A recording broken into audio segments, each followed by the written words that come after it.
Okay, it says I'm live, so welcome everyone. I'm glad that you came today, and I only started 5 minutes late. Anyway, I'm in a much better mood than I was in last week.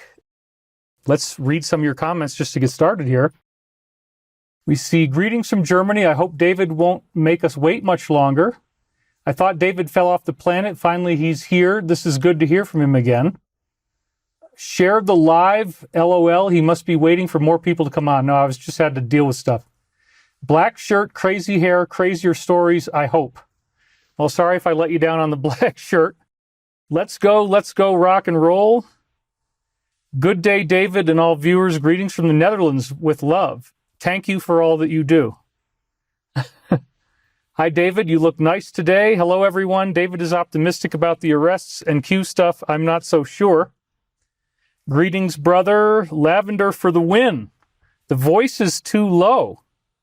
Oh, look at that. Doesn't it look like it's too low? Okay, let me see what's going on here, folks.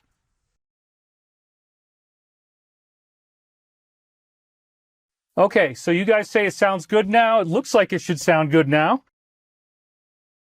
And that is perfect. So I'm happy. Okay, sorry, that was a big drag. And, live streaming, sometimes you got to actually take the time to do these things. All right, anyway, enough dilly-dallying. Let's get down to content. Woo!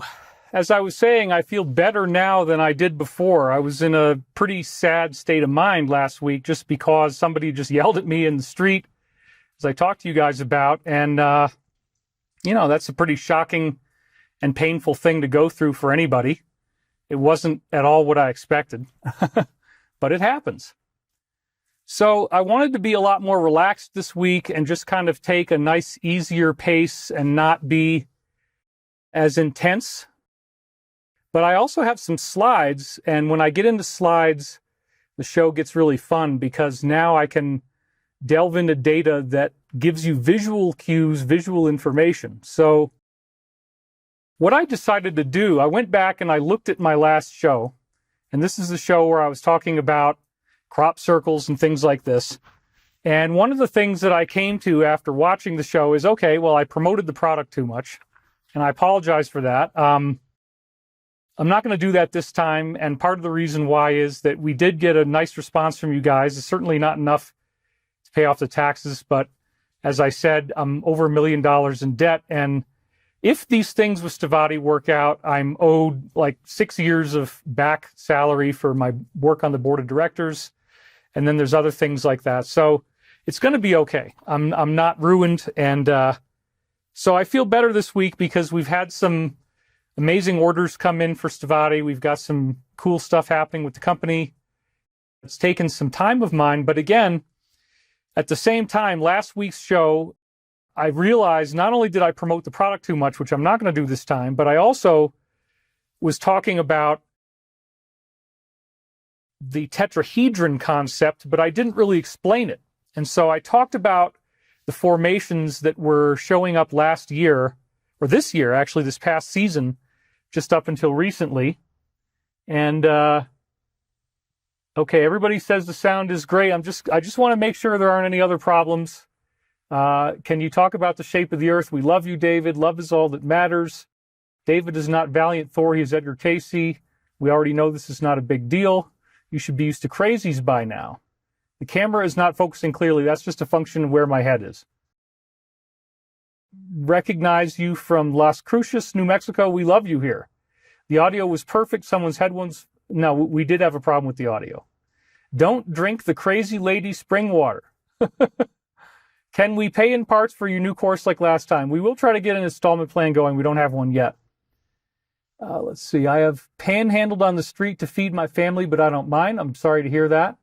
You are the father of anti-gravity. Thank you for being a patriot. Your sacrifices are not going unnoticed. Steve D'Amato. New Jerusalem. Yeah, let's get back to the content. Because again, there's some really, really exciting stuff I want to talk about today. Because as I was going through all this material, I realized that the number 31,680 was coming up very prominently. by virtue of the fact that this year's crop formations were definitely doing callbacks to a classic one called Barbary Castle 1991. And here it is. Now, as you probably know, I've done many, many shows on this thing, many presentations on this thing. And in fact, this was, again, what you're looking at here is in wheat. This is a wheat field.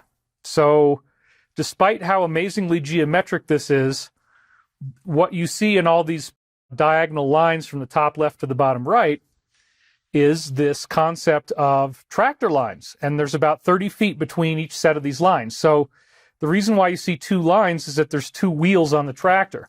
So the tractor is going along and it has these long metallic things that water the crop in between. And that's how they keep everything hydrated. They have these big, long machines. So what the crop circle makers do, as I said last time, is they actually flatten out the crops. There are people who have witnessed this, and it only happens in less than a minute. You just literally see everything fall down right in front of you. There are incredible anomalies, including that the crops actually grow better after they've had a crop circle. And in my new show, A Sacred Science of Michael Prophecies, I do have video that I took in 2010 with a group in the crop circles in England where we showed that. So it's pretty exciting because crop circles are very, very cool looking. I mean, just take a look at this thing. It's like, what in the world? And I've always talked about this as if it was a dimensional shift indicator, because if you look at the top, it's like a point in a void. You see how that line goes into the middle of a big blank circle? Well, that could be like the first dimension, the idea of dimensionality just being a point of origin. Then on the bottom right, it looks like it's spinning into two dimensions now. It becomes like a pinwheel shape. And then, of course, on the left, it starts to ratchet upwards, and it becomes a three-dimensional shape, because if you look at that ratchet spiral as if it's going around a sphere, right? Think of it as a round sphere. That's part of what we see here. Now, there's some cool stuff also, because the ratchet spiral you just looked at, they measured that thing, and the exact length of it is 333 feet. The exact length, if you were to walk through that spiral step by step and measure it along the way, you get 333 feet. And there's a lot of really, really weird stuff associated with this formation, but again, it seems to implicate the idea of a dimensional shift. In other words, you have first dimension, second dimension, third dimension being the three circles on the outside. And then there's a fourth dimensional change, just making sure I'm still on the air. There's a fourth dimensional change, and that fourth dimensional change is illustrated by what you see in the center. Now, it's a little bit hard to see, but it is a tetrahedron, which is like a pyramid. So think of a pyramid that has a triangular base. So imagine that there's a triangular pyramid, it's sitting on a triangular base, and then it has these three lines coming up to the middle, which would be the big round circle in the center, the one that's the lightest colored. And so what we also see is rings around the center, and those rings actually correspond in terms of their angular relationships to a sphere inside the tetrahedron. So this is a very critical point, the idea of putting the tetrahedron inside a sphere. And in the research I've been doing for so many years now, we've uncovered, many years after I first found this, that that is the nature of the photon, that the photon itself is much more than what we think. The photon is very adaptive. It could be very small or it could be very large. And in fact, the whole universe is made from photons. And we've talked about this new science discovered by Dr. Nima Arkani Hamed, where he found that there's this geometry that creates all of space and time. And he called it the amplituhedron, but it is a tetrahedron. So again, that's a lot of information. I know this stuff gets overwhelming, but the concept is the tetrahedron could be the only thing that really exists. There's no space, there's no time, there's just one shape which happens to look exactly like this, sort of. Well, the part in the middle. So if that is true, if that's really the universal geometry, then we've got a very exciting thing going on here, because this science tells us that we're going through a dimensional shift. The crop circles in and of themselves carry this message, and they carry it redundantly. Now, when I first started to research UFOs, it was in 1993, and it was the result of hearing about Richard C. Hoagland and the work that he had done with the monuments of Mars.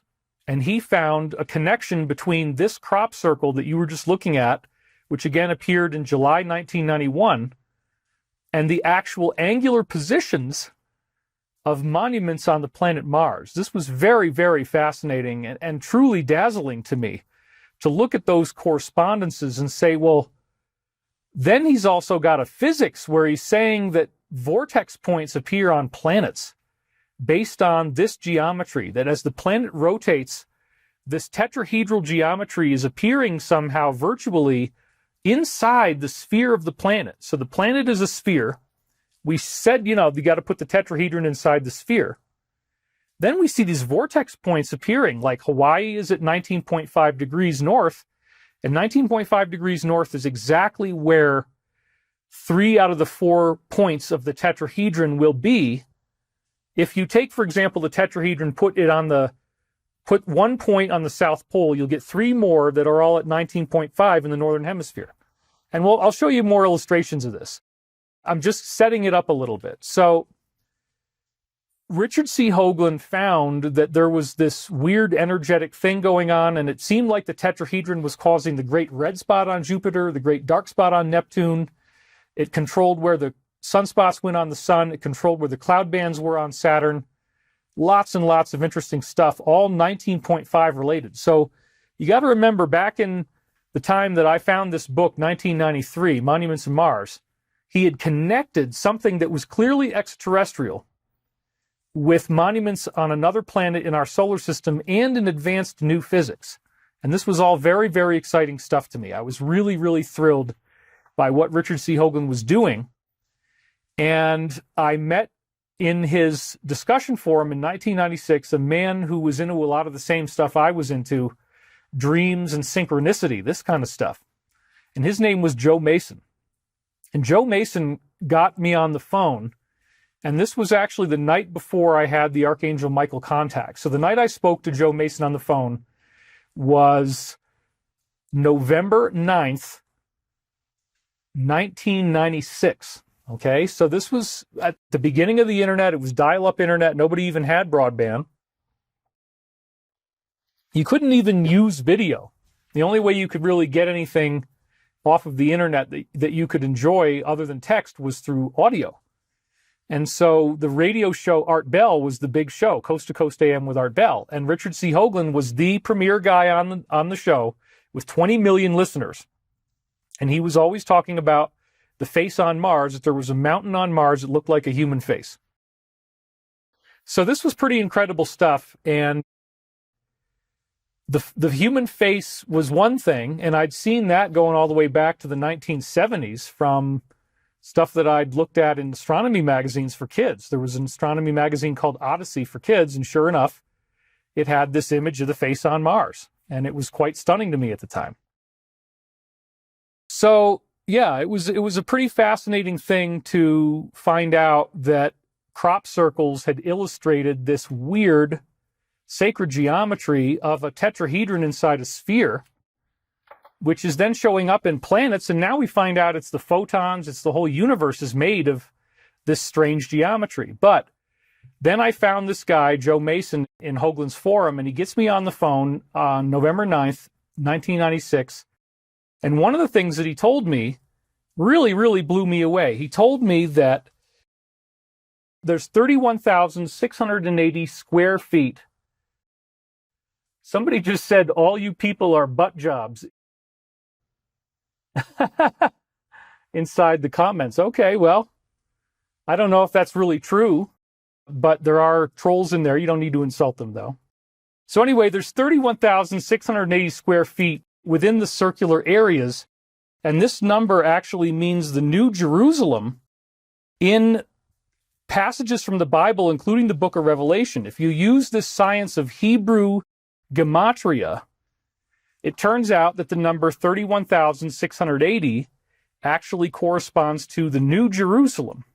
Very specifically, there's this whole bunch of stuff in the Bible about the New Jerusalem. And in fact, those passages are very complex, and it's beyond anything I wanted to do in short live stream like this. However, I will say that this has all been explained in a book called The Dimensions of Paradise by John Mitchell. And so it was incredibly fascinating for me that I have been through reading this book already, and it was very difficult to read. I wasn't really an enthusiastic John Mitchell reader. There's a lot of cool stuff in there, but it's very dense. It's very mathematical. But again, the whole point was that he had found these passages in the book of Revelation at the very end. This is like Revelations 21 and 22. That's the end of the Bible. Revelations 22 is the very last thing there is. So at the very end of the Bible, there's this weird geometric code that they give out in terms of what they call the New Jerusalem. And in the book of Revelation, it gives you all these strange measurements. It's talking about 12,000 of these and 144 of these, and it doesn't seem to really make sense, but then John Mitchell in his book decoded all this. So basically, the whole book is made to talk about the importance of this number, 31,680. So you can imagine how blown away I was when I get Joe Mason on the phone after meeting him in this discussion forum, and we're all talking about Richard Hoagland's work together. And one of the first things he tells me is, yeah, you know that Barbary Castle image that he keeps showing? There's 31,680 square feet if you add up the square footage of all the circles put together. Well, what does this really mean? This means that the Barbary Castle formation is an illustration of the New Jerusalem. It's a prophecy of the New Jerusalem. The New Jerusalem actually represents the dimensional shift. It represents the transformation of the particles in our reality. That's what's so cool about it. So there's a lot of really, really fascinating areas to explore here.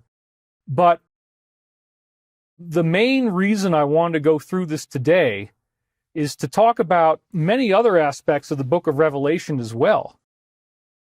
So part of what we're going to do is just show you how the whole book of Revelation is loaded with this bizarre prophecy stuff that seems very relevant to today, which all leads up to the New Jerusalem, which again is 21:22. It's the end of the book. There's nothing left to do after that. So if you consider what we're really seeing here, this is the New Jerusalem is oddly relevant to what's happening right now because there is a war happening right near and around Jerusalem.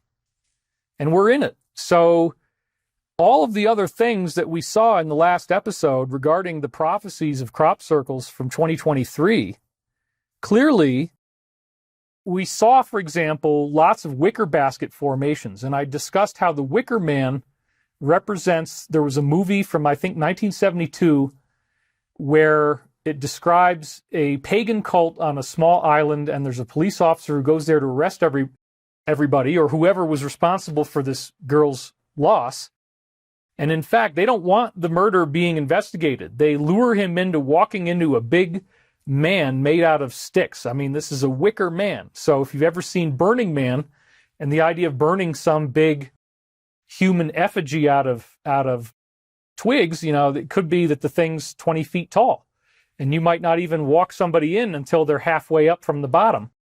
But the problem was he didn't realize he was being walked into this wicker man.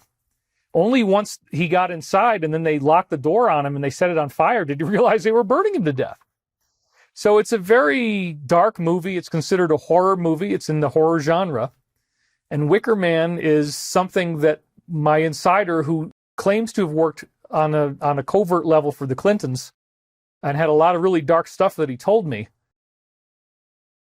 he said that the Wicker Man is the prototypical Cabal movie.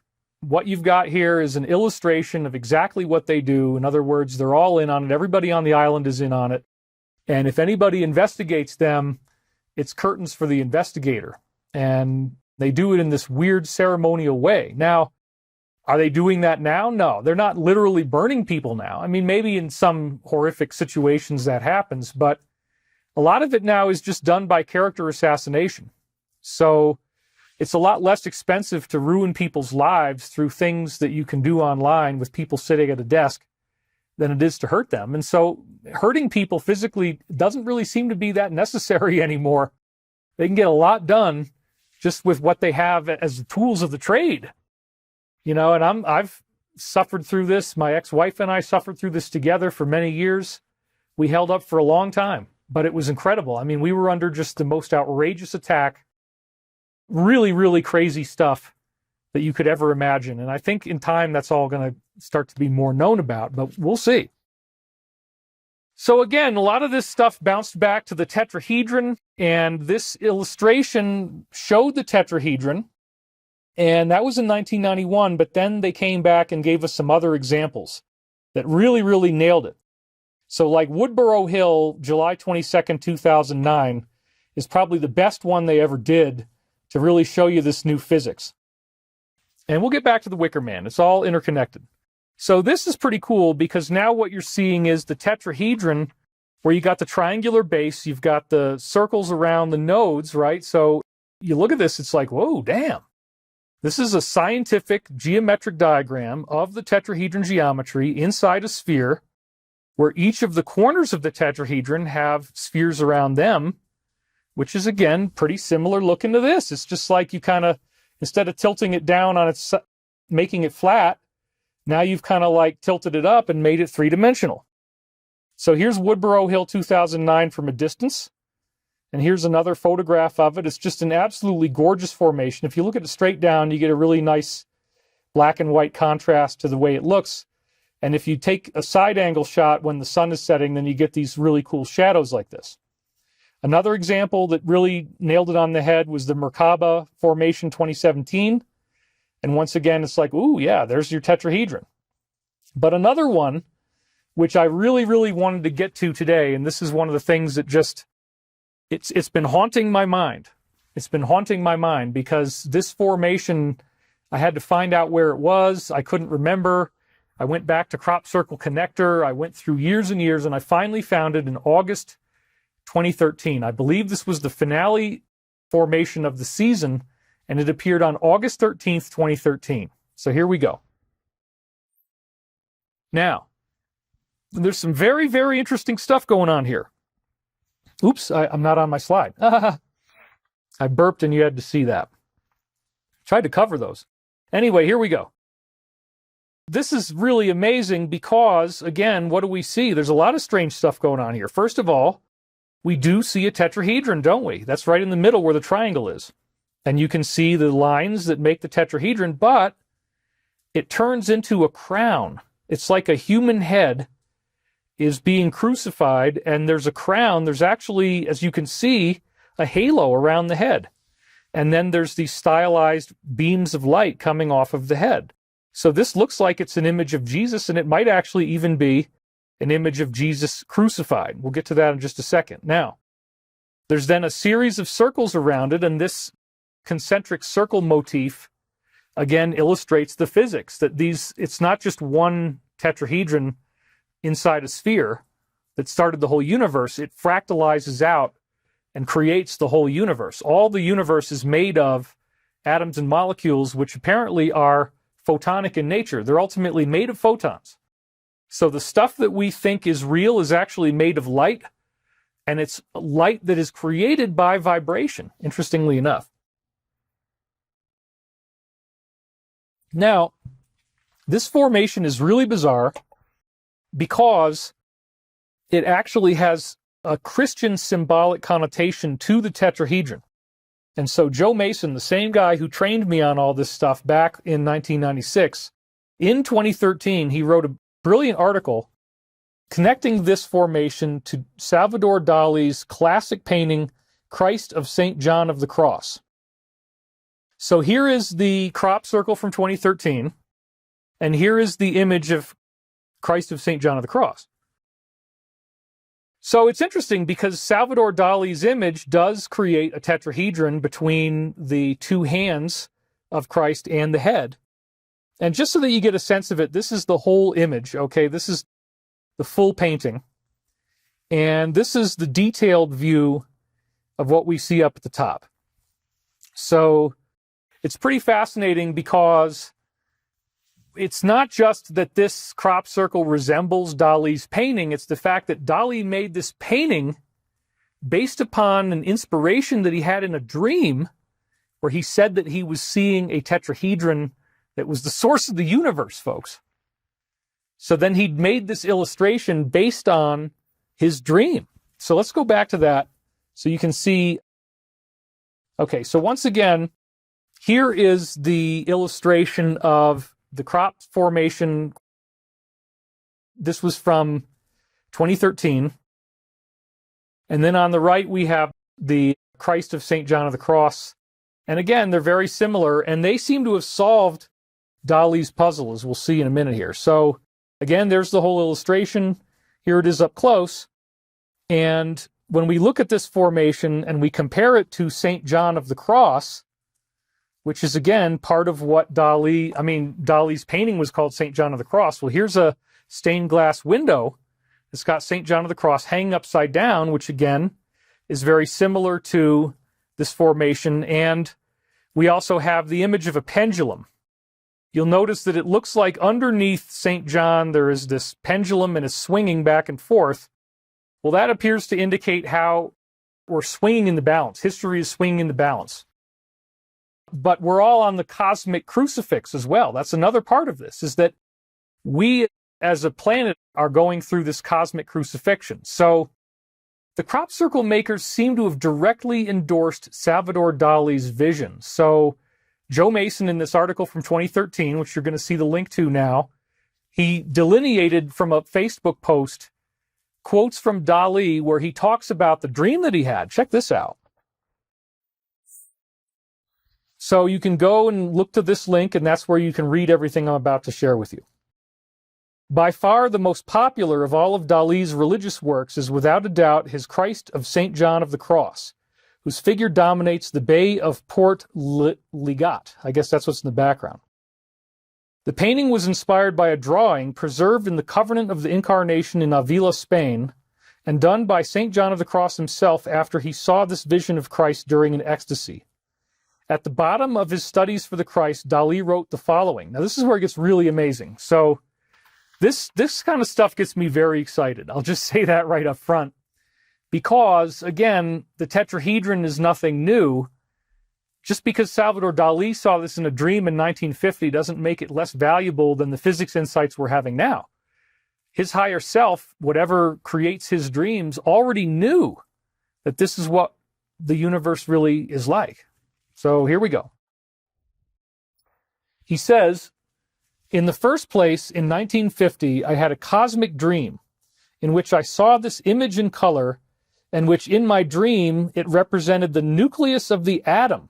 Okay, so remember all this. 1950, cosmic dream, color image of the nucleus of the atom. And this is what he saw. So this is the actual Salvador Dali illustration of what he thought was going on and what he was seeing in his dream. So first of all, it kind of looks like a flying triangle on the right there. It's a typical type of UFO. But then on the left, yeah, we have what really does look tetrahedral. There's three nodes. In this case, there's two on the top, one in the middle, and then kind of a tail coming off of it on the bottom. Now, the one in the middle is different colored than the other two, but it does still look tetrahedral. And the one in the middle seems to be shooting out more stuff. But he said this was the nucleus of the atom. Isn't that bizarre? Then he goes on. At the bottom of his studies for the Christ, Dali wrote, again, we're just repeating this, it's representing the nucleus of the atom. Then he said, the nucleus later took on a metaphysical sense. I considered it to be the very unity of the universe, the Christ. In the second place, when, thanks to the instructions of Father Bruno, a Carmelite, I saw the Christ drawn by St. John of the Cross, I worked out geometrically a triangle and a circle, which aesthetically summarized all my previous experiments, and I inscribed my Christ in this triangle.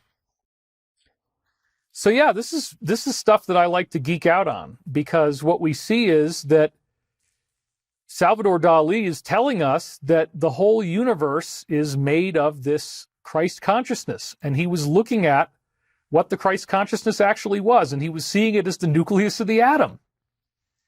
So now it's associated with the New Jerusalem in these various crop formations because, again, Barbary Castle 1991 had 31,680 square feet in all the circles. And 31,680, if you read the whole book, Dimensions of Paradise by John Mitchell, the whole book is basically about this number and how this number was in the Bible in code from Hebrew gematria. So you take each of the letters, Aleph, whatever they are, they each have a number, and these are fixed. They don't change. So okay, the first 10 numbers, 1 through 10, are the first 10 letters of the alphabet, and then it starts going up by 10. And as you get into these weird and less used letters at the end of the alphabet, like X, Y, and Z, X and Z in particular are very crashing sounds with the mouth that we don't use as often. Those have very high scores. So then you can count up numbers a lot faster that way. So I believe that one of the Bible passages in Mitchell's book that adds up to 31,680 is, the leaves of the tree are made for the healing of nations. So that's an example. And then there's other passages that actually say the New Jerusalem that add up to 31,680 as well. So it's a fascinating thing. And again, this idea of Christ and a tetrahedron being connected is nothing new, as we see in this illustration. This is from a church, and again, it's the Father, Son, and Holy Spirit. As we see, this is very much connected to Kabbalistic illustrations, and that's really kind of what it is. It's the bottom of the Sephirotic tree of life from the Kabbalah, which is the Jewish mysticism and this tradition about the geometric pattern that we saw last time in the crop formation. So again, Salvador Dali's vision says that this is the nucleus of the atom, but that it's also the essence of Christ. And now the crop formations are showing us this weird new physics, and I decoded the physics. I figured out what the heck is going on. So now I want to again review for you how the crop formations of 2023 were showing us this same pattern. So I talked about this one, for example, and I said, yeah, it looks like a propeller, and it could be free energy because instead of it being wind power, it's more like the barrow on the left. And those barrows are powered by earth energy. They're powered by geomagnetic currents.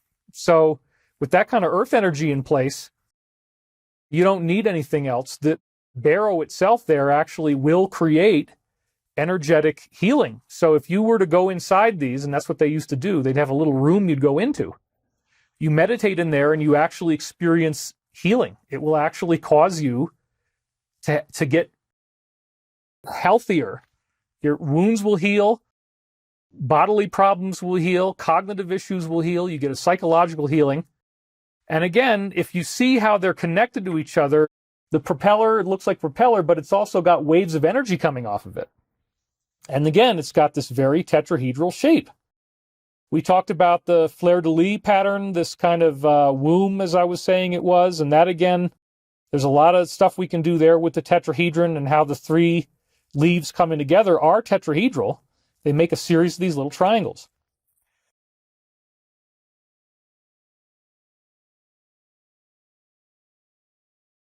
And it's the same kind of stuff. You got this leaf pattern. Now, this and one other shape, I didn't have time to get the slide together, but this and one other shape add up to Michael, which is the Hebrew word for Archangel Michael, M-I-K-A-L, in gematria, believe it or not. The actual number of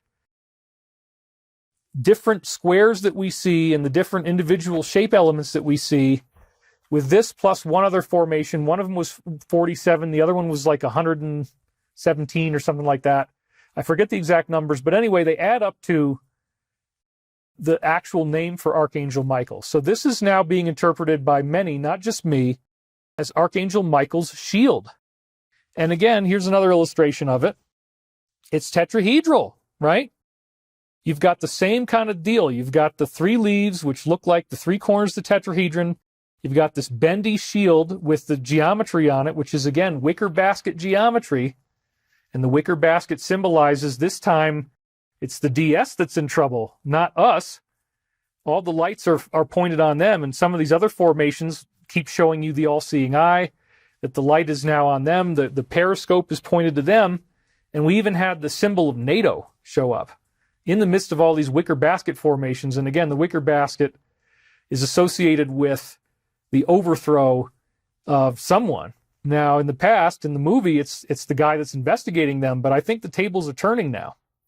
So we also talked about this formation, which was another example, yet again, of the same thing I've been talking about, the tetrahedron geometry inside the sphere. And it was a callback to the first illustration used for the circular magazine made by the guys who started the crop circle connector, one of whom is named Mike Green. So I want to talk a little bit about this 19.5 thing that Richard C. Hoagland was so into. This is the diagram I was alluding to of his tetrahedron as it appears inside a planet.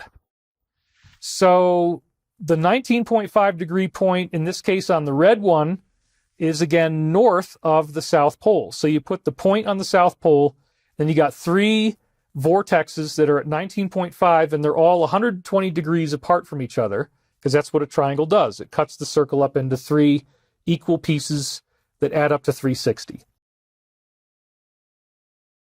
Now, what you were just looking at in these crop formations looks a lot like sp3 electron orbitals. Look at that. You can connect the orbitals together, and boom, you've got your tetrahedron again. Isn't that really fascinating? So these are not just theoretical concepts, folks. These are actual real-world physics principles that iterate into our reality, such as the sp3 electron orbitals. But it's also doing this really weird stuff on planets. And again, this data originally came from Dr. Tom Bearden. And Bearden is a retired lieutenant colonel from the U.S. Army Military Research and Development. And he's done some amazing, amazing stuff. So Hoagland's thing was all about, let's look at the crop circles and see what they're telling us about this tetrahedral geometry. So we have the Barbary Castle 91. He talked about this a lot. And again, we mentioned the 31,680 square feet. Now, when I got into Richard C. Hoagland's discussion forum, one of the things that Joe Mason told me was very amazing, and it was this. Genesis 8:4 describes the Ark of the Covenant as appearing on the 17th day of the 7th month. And interestingly, it was on July 17th, 1991, that this all-important formation appeared. So the Ark of the Covenant appeared on the 17th day of the 7th month. And here it is, July 17th, 1991. So this apparently does represent the Ark of the Covenant. Well, again, this is all symbolic, and the Ark of the Covenant was a very powerful device that Moses had created, which led to things like that they were able to melt a wall into liquid. The bricks just melted down like they were liquid. The Ark of the Covenant creates incredible power, and whoever is using it is essentially in a godlike state. And again, I believe that when you look at the Michael prophecies and what I just spent the last 2 years doing, working on 7 books that are now completed, thank God, and they are available at https://thedisclosure.com. I do want to get that in there. I'm very proud of what I've done because they keep showing us this physics, and then Richard Hoagland got stuck on the tetrahedron, but they also illustrated things like the cube in the sphere. So it's all the geometries, all these 5 Platonic solids that factor in. And in fact, that's what we see. There's a whole new science that the crop formations were indicating exists, where we now build the universe off of photons, but we see photons as geometric resonance points in the etheric medium itself. So these are actually vibrations in the ether, and that's illustrated in some of the formations. Here's another one that kind of shows a stylized tetrahedron in a weird and interesting way. And there's also spirals going in that are correlated with DNA in other formations we can talk about. This is where you see the sound vibration concept coming in. And again, the key is fluid dynamics. As I've said so many times, this particular image is what we see from the vibration of a liquid, and normally the liquid would just look white if you looked at it in this particular method, but then when you vibrate the liquid, it turns into this. Now, why is it doing that? It's doing that because there's particles in the liquid, and you vibrate it with a pure sound frequency like one of the white keys on the piano. And with just that alone, with nothing else except the white keys on the piano, these pure sound vibrations, you play the vibrations into this liquid, and the particles now arrange into this geometry. So this appeared to be, as I started to speculate on what Hoagland was doing and then eventually became one of his colleagues, we were speculating on, okay, well, how do you get this 19.5 degree phenomenon, which I'll now talk about. So we have another illustration of a cymatics where you again see the tetrahedron. This is just a liquid in vibration. And so the theory is, okay, these are pressure currents that appear in both liquid magma and in the atmosphere. And so again, this is my illustration based off of Richard C. Hoagland's diagram of the two interconnected tetrahedrons, or the Merkaba, which the crop circles are showing us over and over again. So we see this again appearing at 19.5 degrees north or south, and there's a bunch of examples of this. Sunspots always seem to cluster around 19.5. So here's just a typical picture of sunspots, but then, whoa, when you put the tetrahedron in there, you notice that the sunspots are very neatly appearing right along where these energetic node points are. And again, the basic idea is that there's something that makes the planet or makes the sun, the gravity itself that's flowing in is fluid-like. Now, when I say flowing in, wait a minute. Isn't gravity pulling us down? The new model is that gravity is pushing into the Earth. Gravity is the energy that makes the Earth and makes all the atoms on the Earth, and it's pushing in all at once from every direction. And so it's a fluid-like energy, and as it's flowing into the Earth, it actually creates these fluid vibrations, similar to what we see in the vibration of the fluid, creating those sand patterns we just saw, the patterns of the triangles. It's very interesting that apparently the sun is doing this, right? Because here it is. There's your tetrahedron, there's your sunspots, and sure enough, they all appear right around where the tetrahedral points are. Here's another illustration showing how they cluster right around these areas. Jupiter's Great Red Spot is the classic example Richard was always going into. Isn't it weird that if you drew the tetrahedron in there, right where the storm exists, it's been spinning in the same place for 400 years since the dawn of the telescope in the 1600s? It's never moved, and it's right at the 19.5 degree latitude. Whoa, okay, that's pretty weird. We also see cloud bands that appear on Jupiter around 19.5. As you can see in this illustration, there's one below the equator and above the equator, and it's a darker color. And here it is again, and here it is again. We also see cloud bands on Saturn. Once again, notice there's a sharp delineation in color between the light-colored area and the darker-colored area, and the boundary is right around the 19.5 degree point. It's amazing. And there it is. You can see it's on the top and the bottom. Neptune has a great dark spot as well, and once again, boom, it turns out, I mean, they didn't quite put the rings on right here, but it is again exactly at 19.5. And then we also found that there was this night side glow of Venus, and the glow is geometric. So what you see on the left is these charged oxygen particles, and the oxygen particles are glowing. And there's much more of this charged oxygen in Venus's atmosphere. It's increased by like 2,500% over just a couple decades. So if you actually look at the shape of where the charged oxygen is appearing, it's tetrahedral. Right along, I drew this guy in on the left there. You can see that up the left-hand side of the tetrahedron is where all the charged particles are appearing. So it does appear that inside Venus's atmosphere, or inside the planet itself, there's this energetic tetrahedron, and you can actually see it based on where the oxygen appears, because the oxygen is coming right off of the geometry itself. Very, very cool. And so this was taken by Jeremy Bailey, and I just added the geometric diagram.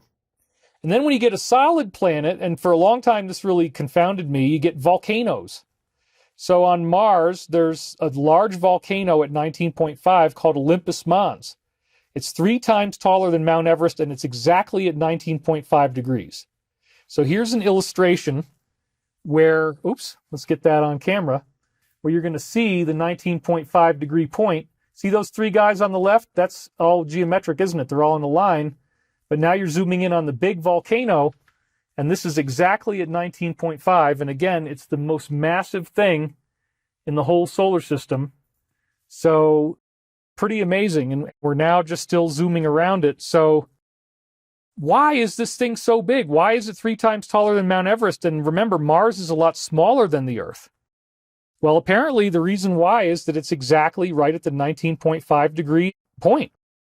And then here on Earth, of course, we have Hawaii, which again, look at that. There's Hawaii where the star is, and there's 15 degrees, 30 degrees. So sure enough, if you look at the big island, it's right about 19.5, right in that neck of the woods. It's pretty amazing. And we also see strange geometry in Mars's ice caps. They melt along geometric lines. As you can see here, it looks like a hexagon. I'm not going to go into too much detail on this, but just to show you there's more than tetrahedrons going on. Jupiter at the North Pole, if you look at the areas that are orange, that's where it's hot. And if you look at the areas that are black, that's where it's cold on the left. And on the right, we see this in, I think it's ultraviolet or infrared.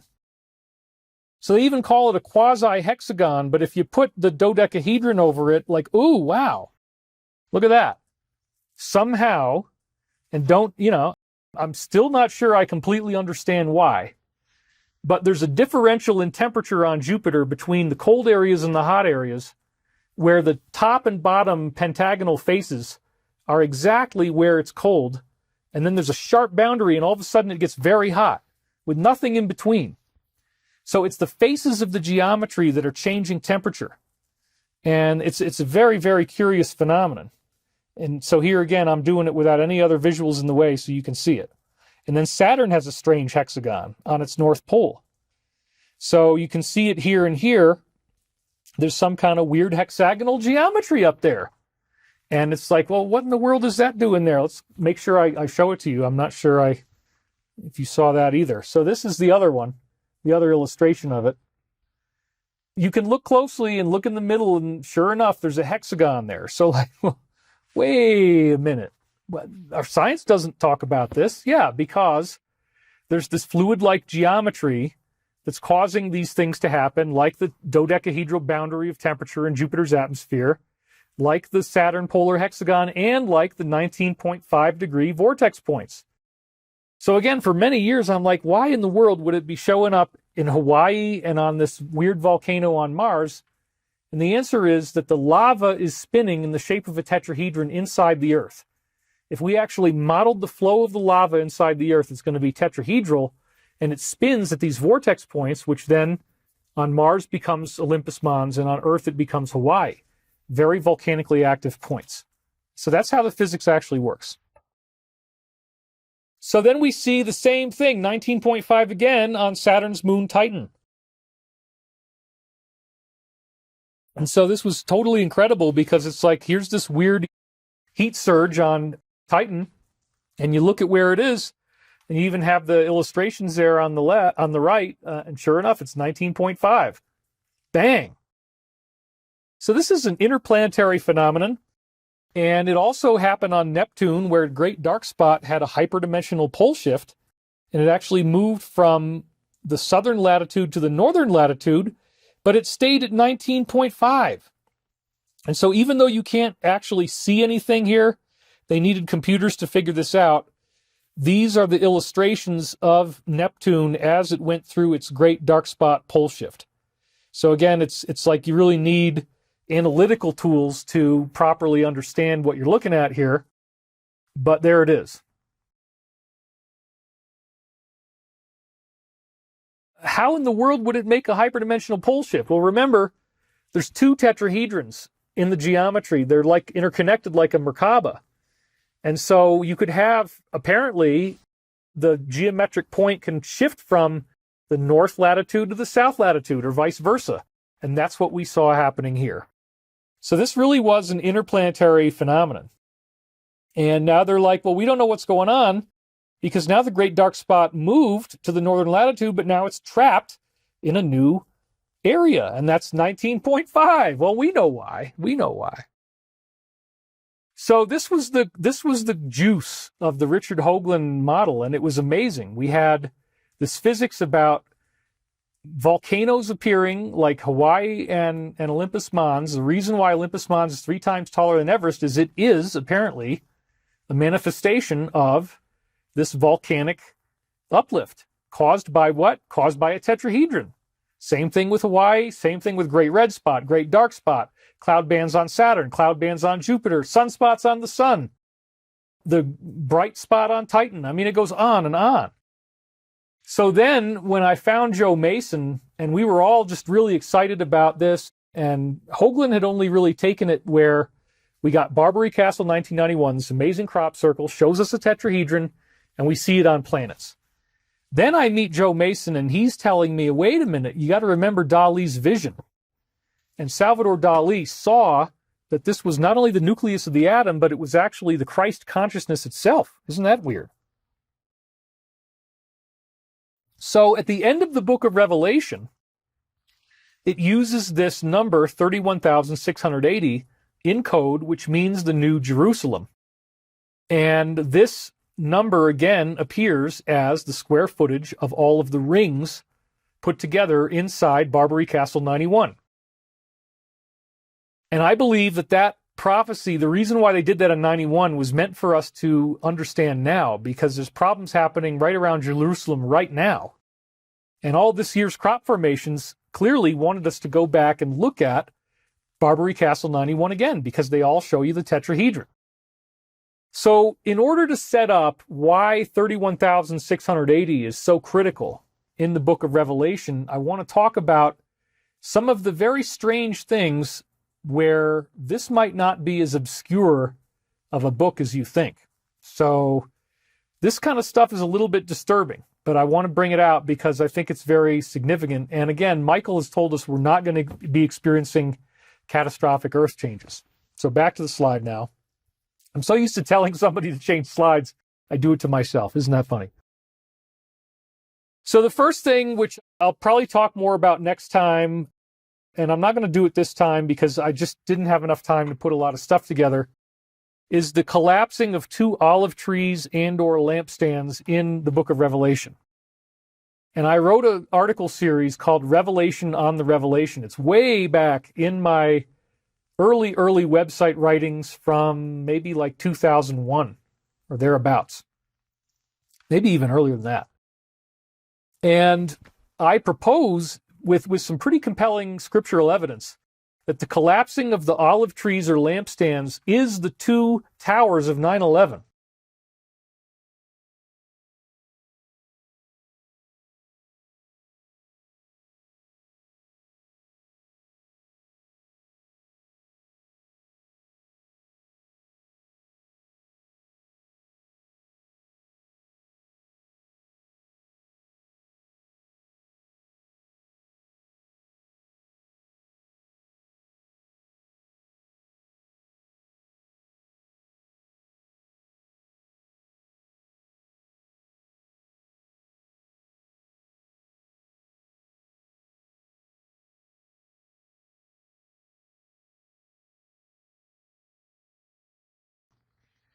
And again, I want to get into this more, so I've left some things for next time. And this is a big discussion. It's hard to get it all in. But suffice it to say that if you go into the book of Revelation, you read about the collapsing of these two pillars. It's like, I wonder, is that 9/11? Well, there's another thing in the book of Revelation that's very strange, which is that they have locusts with breastplates of iron and the heads of men. And this, to me, is an illustration of fighter jets. If you were, John the Divine, and you have this revelation, and then it becomes called the book of Revelation, you're trying to write what you're seeing, and you're seeing dreams, and these dreams are showing you iron flying objects, jets, fighter jets. What would you think they were called? Well, okay, let's see. I don't know anything that flies except a locust. I guess it's some kind of locust, but it's made out of steel or iron, so we'll say it's got breastplates of iron. But then I look and there's this canopy and there's this glass and there's the head of a man in there. So, locust with breastplates of iron and the heads of men.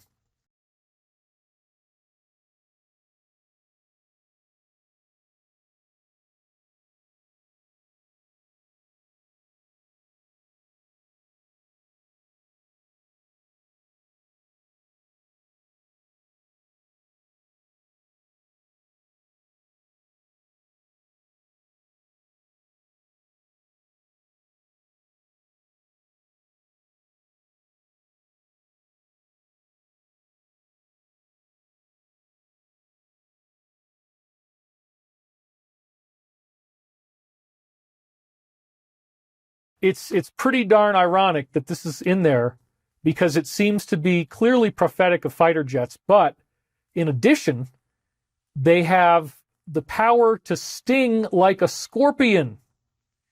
And then the sting hurts men for 5 months. The sting, like a scorpion, that hurts you for 5 months.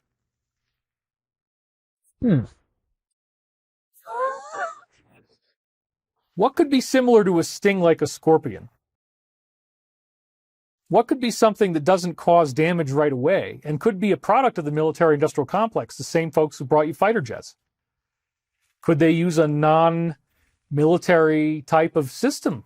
You know, that's what a lot of people are concerned about now, is what's going on. Were there things that people put into their bodies and maybe you didn't want to do that? Well, isn't it weird that they first show the symbol of the military-industrial complex in the form of these locusts with breastplates of iron in the heads of men, and then they have a sting that hurts you for 5 months, and it's like a scorpion.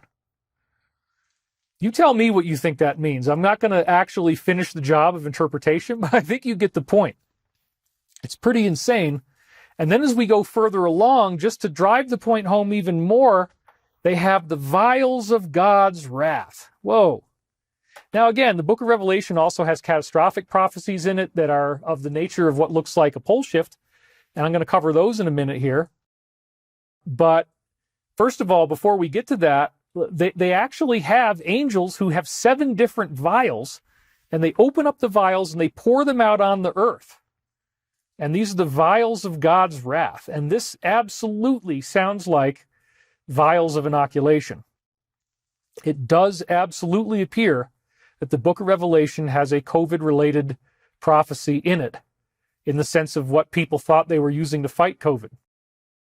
So, the vials of God's wrath. I mean, this just gets crazy. So, it might scare you a little bit, but hang in there with me. I'll keep you laughing the whole time. I heard a great voice out of the temple saying to the 7 angels, "Go your ways and pour out the vials of the wrath of God upon the earth." The first went and poured out his vial upon the earth, and there fell a noisome and grievous sore upon the men who had the mark of the beast and who worshipped his image. So there's vials, and then there's a sore on the body. Well, one of the things that we see with this damage to blood vessels and circulation is that there are oftentimes grotesque scars on the body. Someone this is very sad but true, a family member, relative actually died recently, and before he died, much of his whole skin was black and blue. So this seems to be a fulfillment of that prophecy, very much so, a noisome and grievous sore caused by the first vial. Then the second angel poured out his vial upon the sea, and it became as the blood of a dead man, and every living soul died in the sea. And the third angel poured out his vial upon the rivers and fountains of waters, and they became as blood. Okay, so now we have a direct connection between the blood of a dead man and the vials being poured. Two of them in a row, 2 of the angels, right? Because there's a second angel and there's a third angel. But it's not just the blood of a living person, it's the blood of a dead person. Well, that's what we're seeing is clots, right? So isn't this potentially a clot prophecy? Yeah, I think so.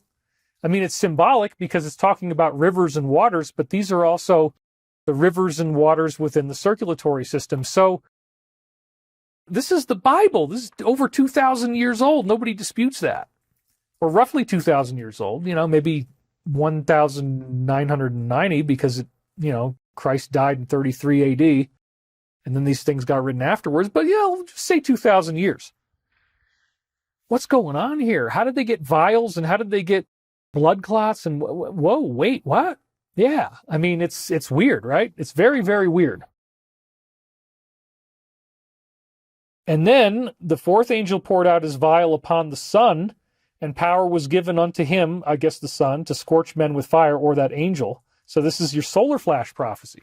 So there again, it appears that we are now on a non-catastrophic timeline. That's the message of the Michael prophecies throughout all the 7 books. I've finished them all now. And I'm going to be sharing a lot more of these prophecies with you as time goes by. So men were scorched with great heat, and they blasphemed the name of God, who hath power over these plagues, and they repented not to give him glory. So here again is the angels opening the vials, which is causing problems with the blood, and now they're calling it a plague, which was COVID. So this is very, very interesting because people don't realize what's going on, and they may curse God for what's happening, not realizing, no, God didn't have anything to do with this, except that, according to Michael's message, these events were allowed to transpire because the alternative was global pole shift and apocalypse.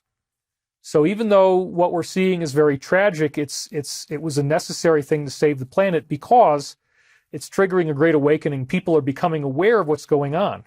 And that is really the key to the New Jerusalem, the awakening of this Christ energy within yourself, your own atoms and molecules changing into the form that Dali saw in his vision. That's shown in the West Kennet Long Barrow 2013 crop formation and others of the crucified Jesus inside the tetrahedron, like the Dali image. So again, this is pretty freaking scary. It's like, oh my gosh, wait a minute. Revelations is kind of on the nose. And then it says, the fifth angel poured out his vial on the seat of the beast, and his kingdom was full of darkness, and they gnawed their tongues from pain. There's a lot of that going on right now. They blasphemed the God of heaven because of their pains and their sores, and repented not of their deeds.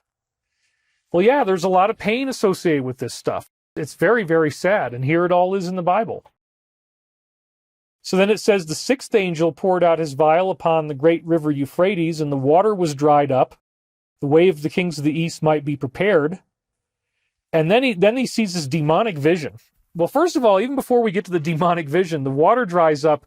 This could very well be a Nord Stream pipeline prophecy once again. And there's a lot of those in Michael prophecies as well, from 1990s. I saw 3 unclean spirits like frogs come out of the mouth of the dragon. So this is demons. These are ugly-looking demon humanoids that look like frogs. And out of the mouth of the beast and out of the false prophet. For they are the spirits of devils working miracles, which go forth unto the kings of the earth and to the whole world, to gather them for the battle of that great day of God Almighty. Behold, I come as a thief. Blessed is he that watcheth and keepeth his garments, lest he walk naked and they see his shame.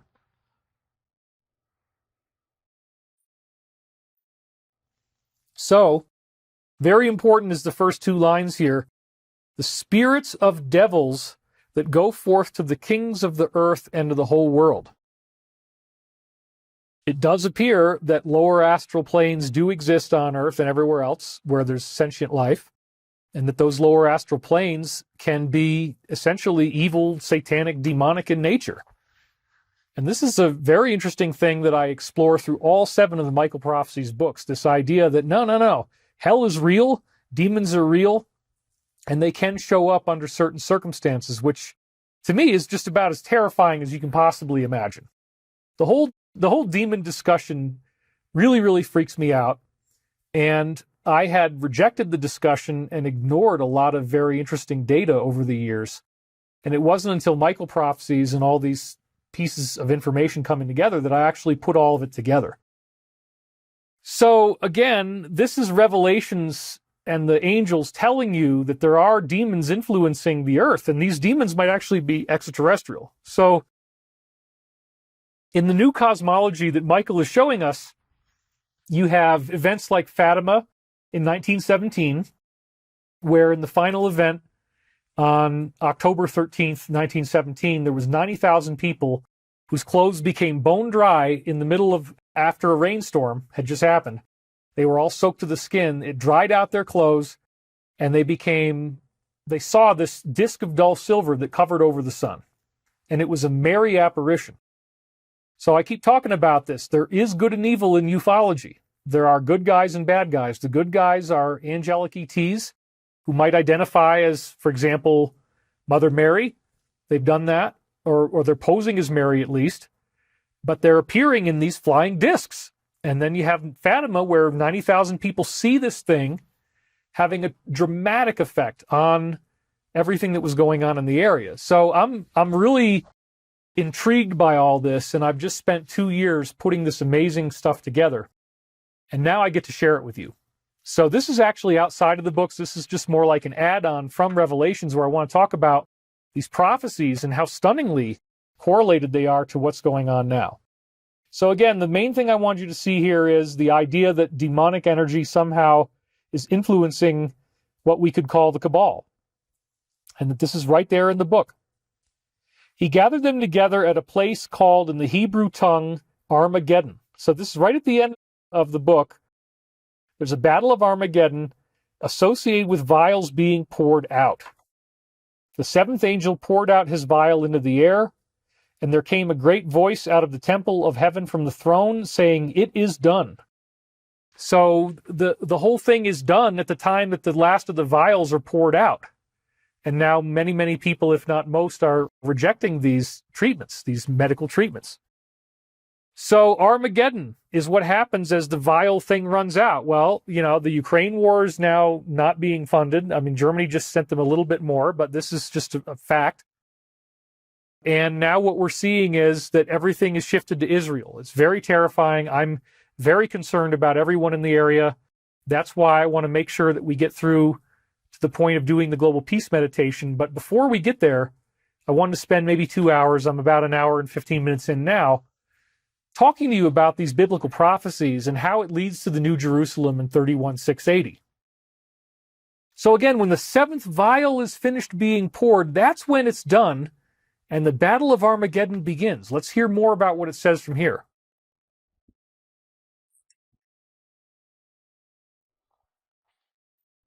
This is where you get a disaster prophecy. That we're not going to have this, actually, so don't worry about it. But this is what would have happened on different timelines. There were voices, thunders, and lightnings, and there was a great earthquake. Such has not been seen since men were upon the earth. So mighty an earthquake and so great. Now, is there really going to be a catastrophic earthquake? No. There's a lot of stuff in the book of Revelation, and Michael used extensive amounts of prophetic future accuracy to tell us, no, we're not going to have earth changes. You guys earned your lessons. You learned your lessons and you earned your lessons. You don't get to have to go through this now because you're going to have a planet-wide energetic activation where everybody gets to go through this activation of the Christ consciousness within the atoms and molecules of your body. Your DNA is actually changing into this sacred geometry that they're showing you in the crop formations. It's becoming more crystallized. It's changing your DNA. It's changing how your mind works. So at this point in the book of Revelation, where they say the 7 vials have been poured out, and then they're also talking about how these dark entities are controlling the kings of the earth, now they go into detail with this metaphor of the whore of Babylon. And what's so weird about this, getting back to the slide now, is that the whore of Babylon has a crown of 10 spikes. And this may actually, and there's a lot of people, I'm not the only one who said this may actually represent Lady Liberty. And not that America is bad, but that the cabal captured this country and is using this country by proxy to do a lot of things that are negative. And that's what this whole battle has really been about, is the battle between the Alliance and the cabal is the fight between good and evil, as far as I'm concerned. And the Alliance representing, militaries and intelligence agencies that were from the military-industrial complex, but have now broken away. And instead, they're finding their seat in resisting against this. And we still have not really ever gotten a formal public acknowledgement of who they are, what they're doing. But if you remember, in many other videos I've shared over the years, I was briefed on this back in 2009 by Dr. Pete Peterson.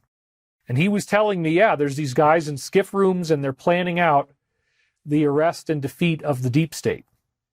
Now, I'd heard about this in my own readings from Archangel Michael from 96 through 99, 2000. And that's what these 7 books are, is I had to take all that material from 96 to 2000, compile it together. And it took 2 years of my life. And I was so busy, I didn't have time to do videos. And I was instructed that I couldn't do videos until it was over. So it feels so good to be back in the chair and to be able to do this and not just be writing books. But again, when we look at this concept of the Whore of Babylon, that she's got a crown of 10 spikes on, a lot of people have speculated that might represent the U.S. And there's some very leading statements in that direction. So let's do this. We're into chapter 17, and we're going to go through selected bits of verses 1 through 18. There came one of the 7 angels who had the 7 vials. There they are again. It's right at the end. He said, "It is done." And he talked with me and said, "Come here, and I will show you the judgment upon the great whore who sitteth upon many waters."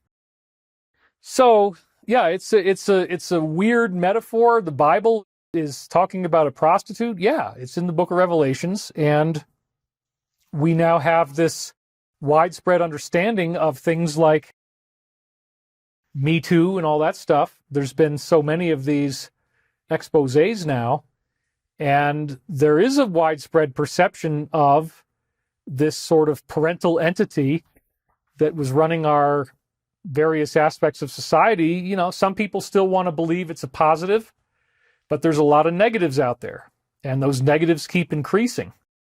And so this woman sits on many waters, and that is actually talking about an international coalition. It's not just the U.S., but the U.S. would be, let's say, one head of whatever we're talking about here. So it gets very, very personal.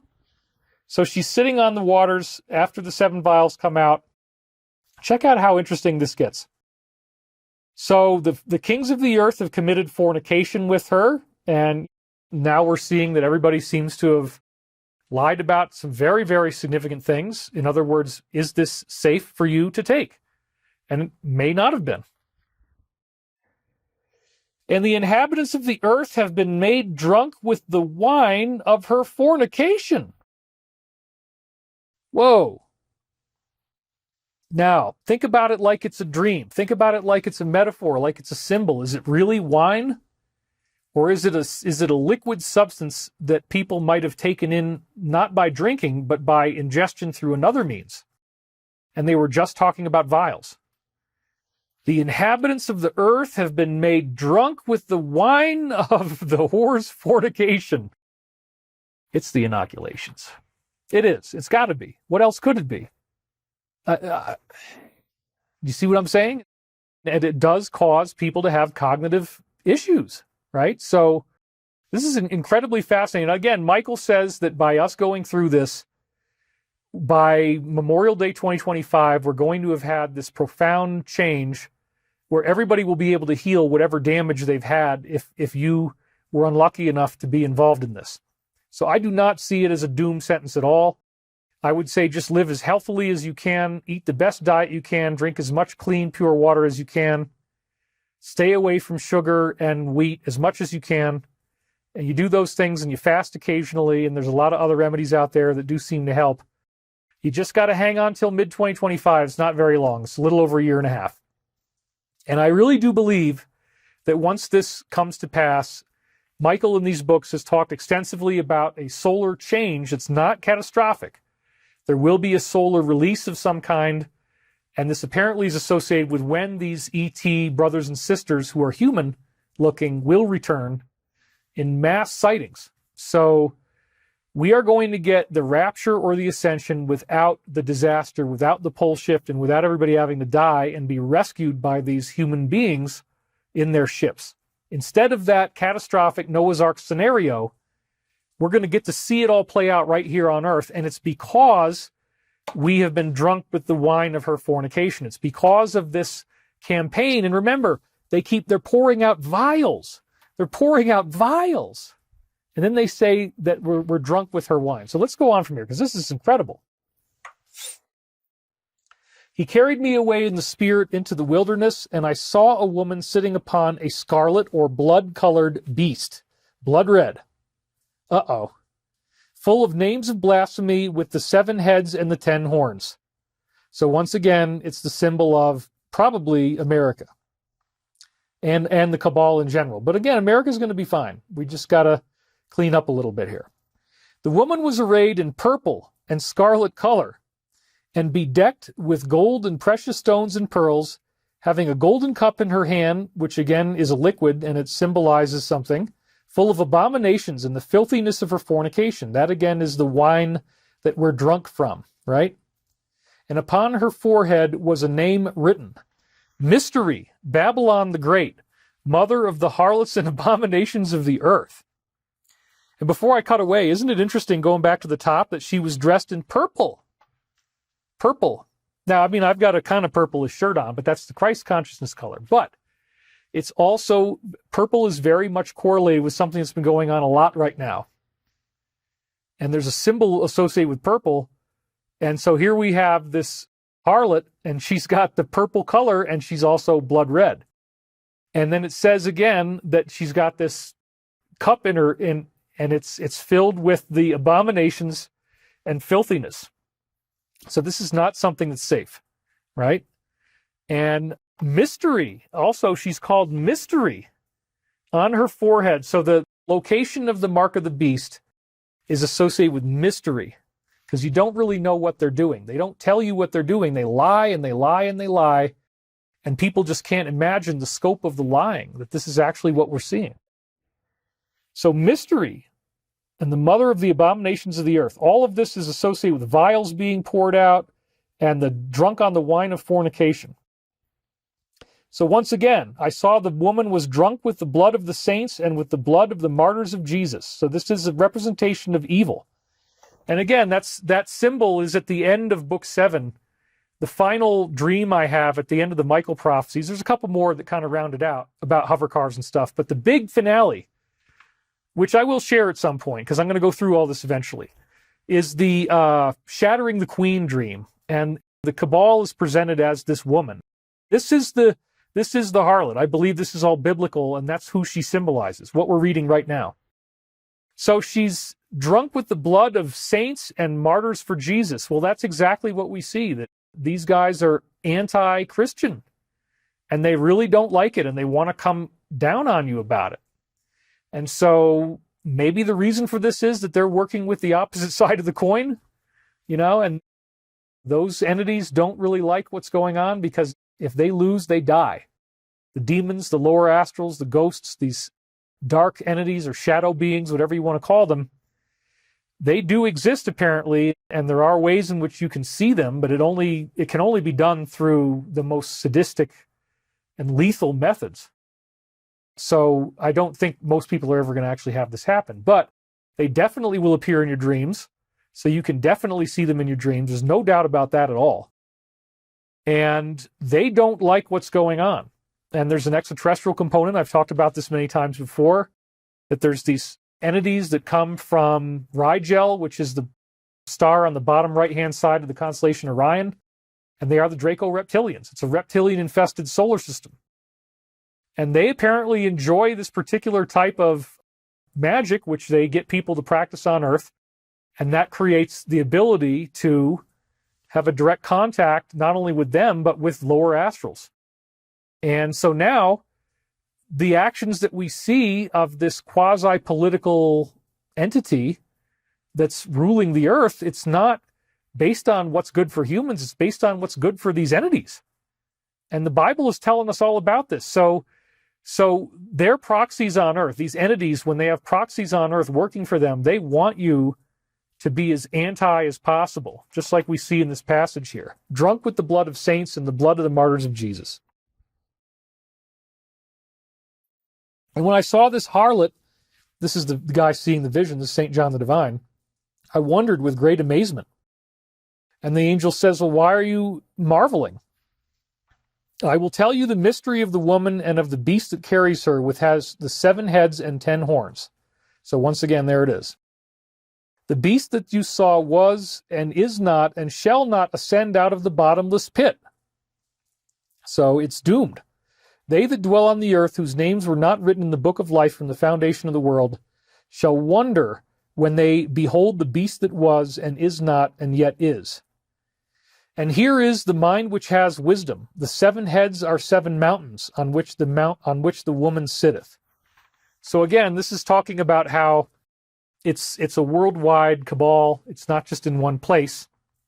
And The idea that some people are not going to be written into the book of life, well, that was the catastrophic timeline. But what Michael is saying now is that everybody is going to make it. As long as you can live through this for the next year and a half, you're going to make it, and you'll be able to be healed. Because something energetic is going to happen that destroys these plans to cause mass death. You're not going to be dying. You're going to be able to be healed. So that's a very big part of the message, which I'll be sharing over and over again as time goes on. And he saith unto me, the waters which you saw where the whore sits are people and multitudes, nations and tongues.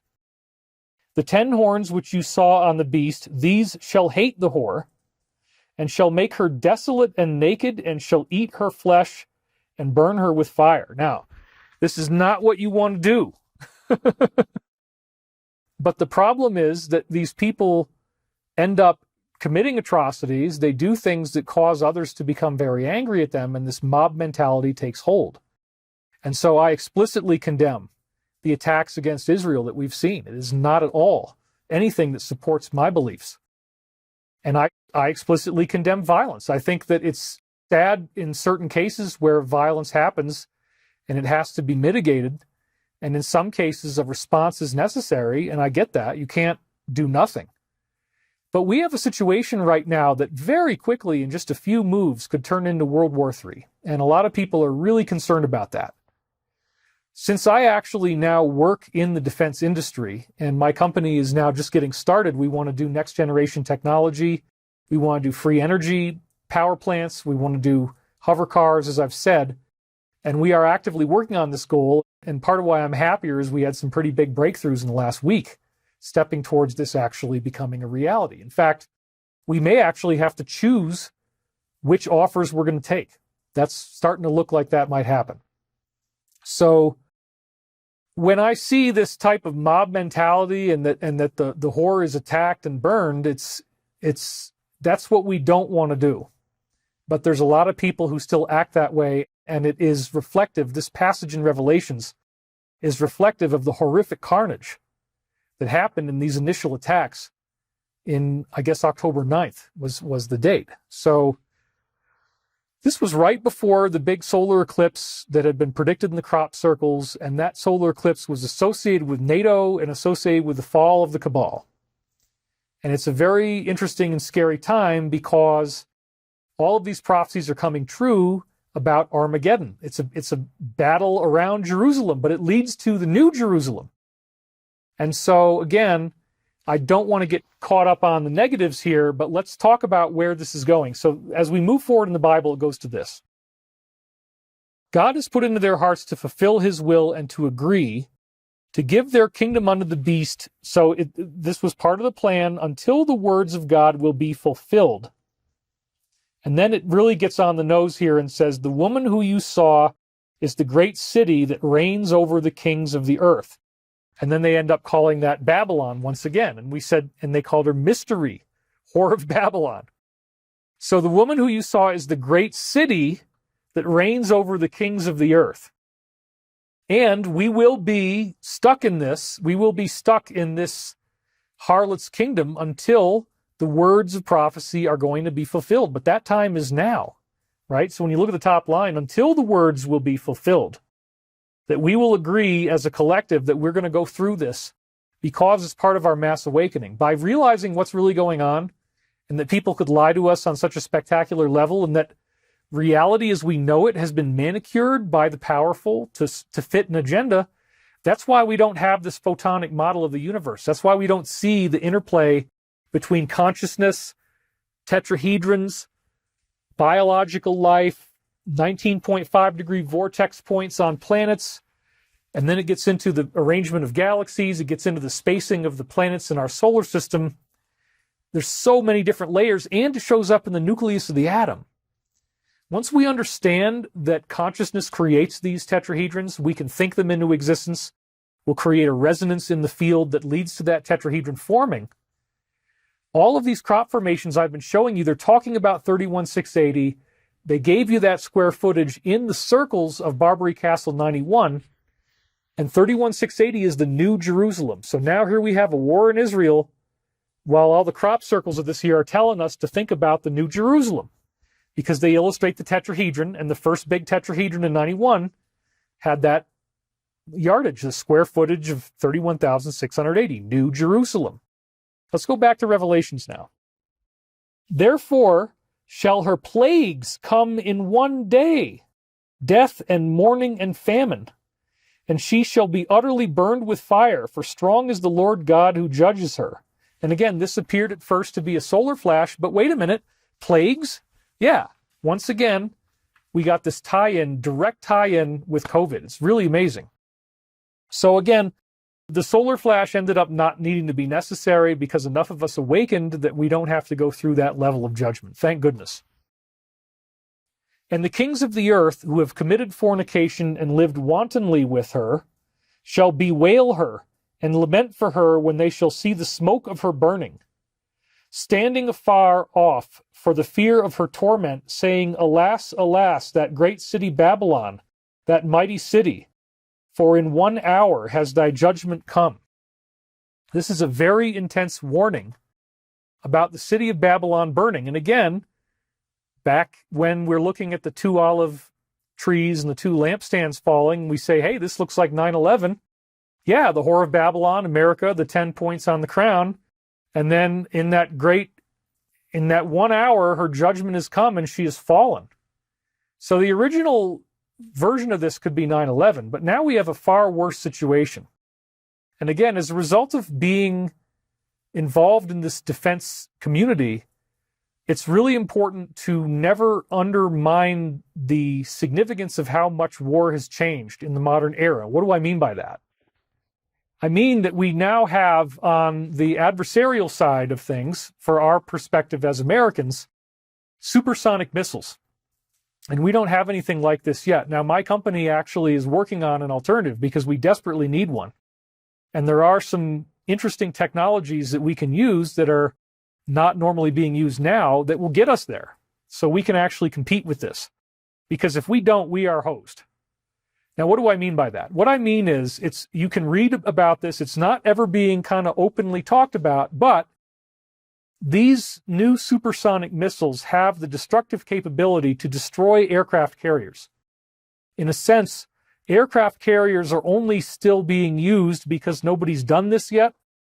And nobody would dare to do this, because if you do this, if you destroy an aircraft carrier, now it could escalate into World War III. Oh my gosh, it's so horrible. And I'm not trying to undermine the significance of this. It would be the most insane thing. But the point is, they have the technology to do it.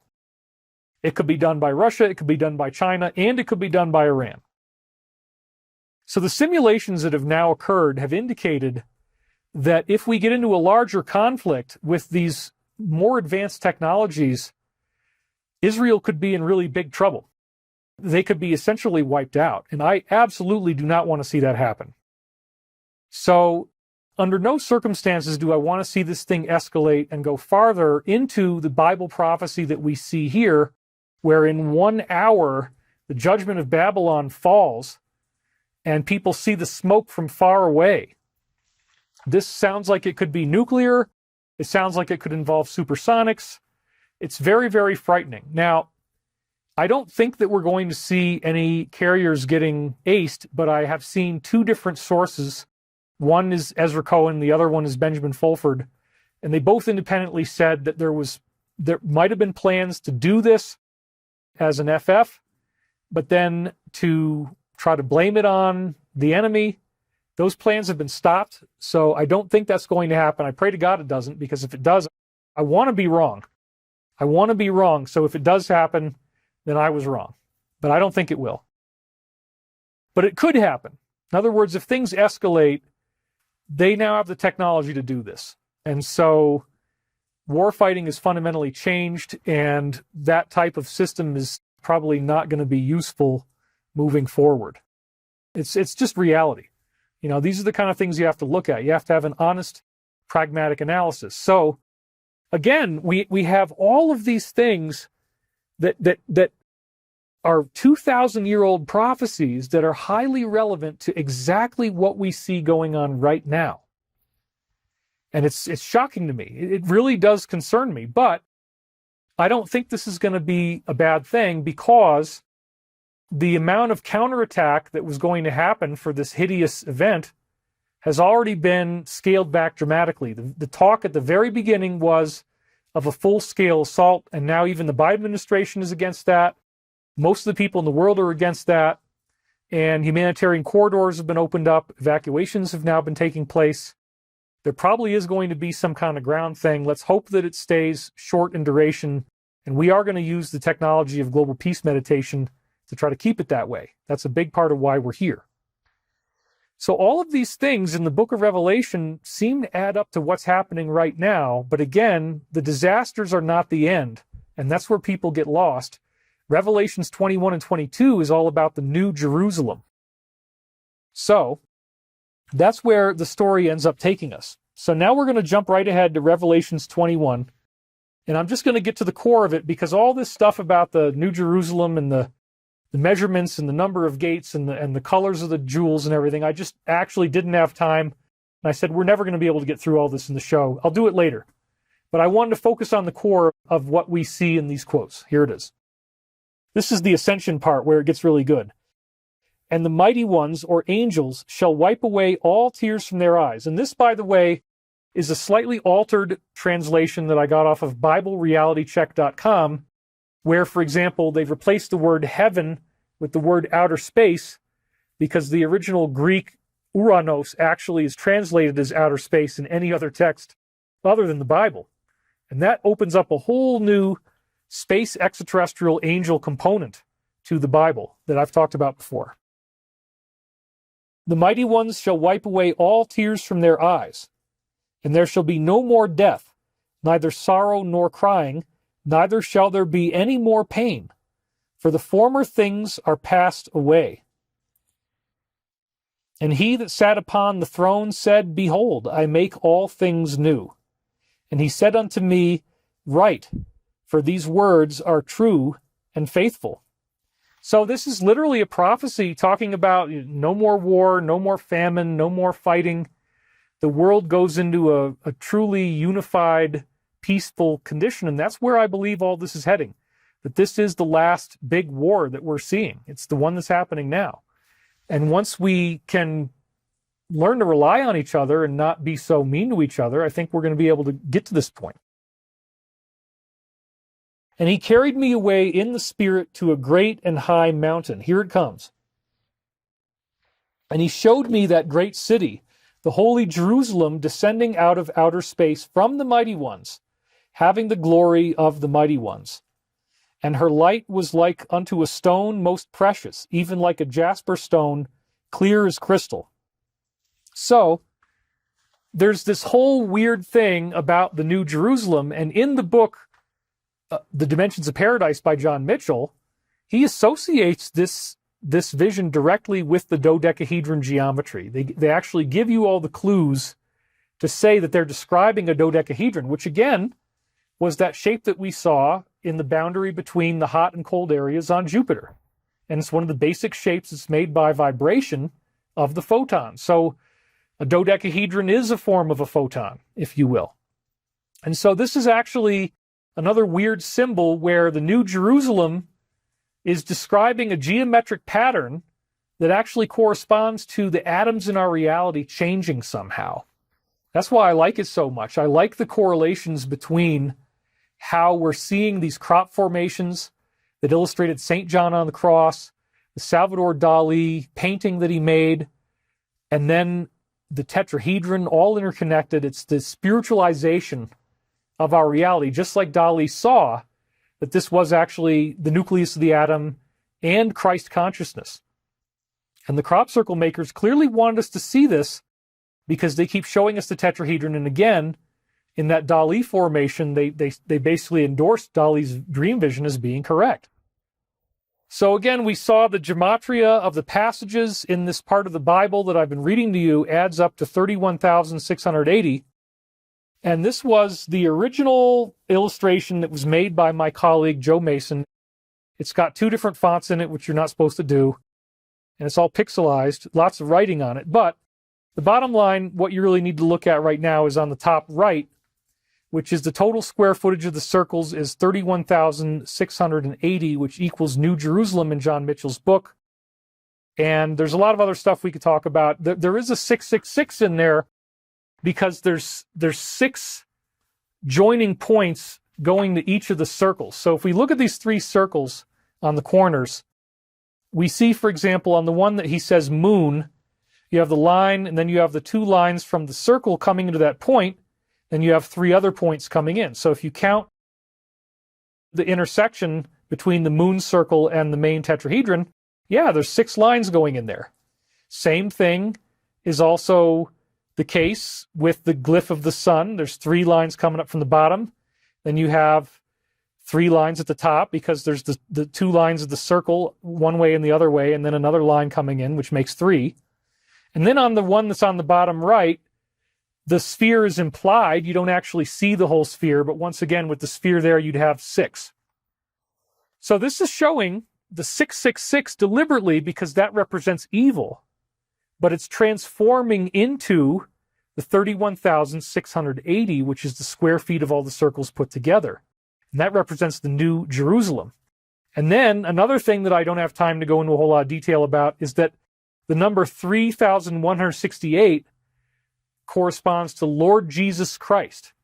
Now, because it has Lord in it, it's not necessarily a positive thing, and we'll get into that in a later show. You don't want to make an idol out of Jesus, and that's something that he would have resisted as well. But this is all stuff that I'll talk about more later. But again, there's crop circles this year showing up that have totally validated everything that's in the Michael Prophecies books. It totally blew me away. And it also, again, redundantly talks about this 31,680 feet in New Jerusalem. So the last thing that I've got for you here is some passages from the Michael Prophecies about Israel. And it's a warning, and it seems to be much related to everything else that we're seeing. So what I did before we shot, and we're going to keep it to 2 hours, or just about. I went through all 7 of the Michael books, and I typed in the keyword Israel, and I found all the passages that have Israel in them. And I'm going to read those to you now, because remember, I received these words telepathically in the late 90s using remote viewing protocols, where you screen out the influences of the conscious mind so as to get a clean feed from the source. So the first reading that we have starts out like this. Special particles. Again, the mind will know what this is about. And we were just talking about these special particles, the consciousness units, the tetrahedron, Dali's vision of it being the source of the mind, the source of the universe, and Christ consciousness. It's all interconnected. Okay. Wait for it. Here it comes.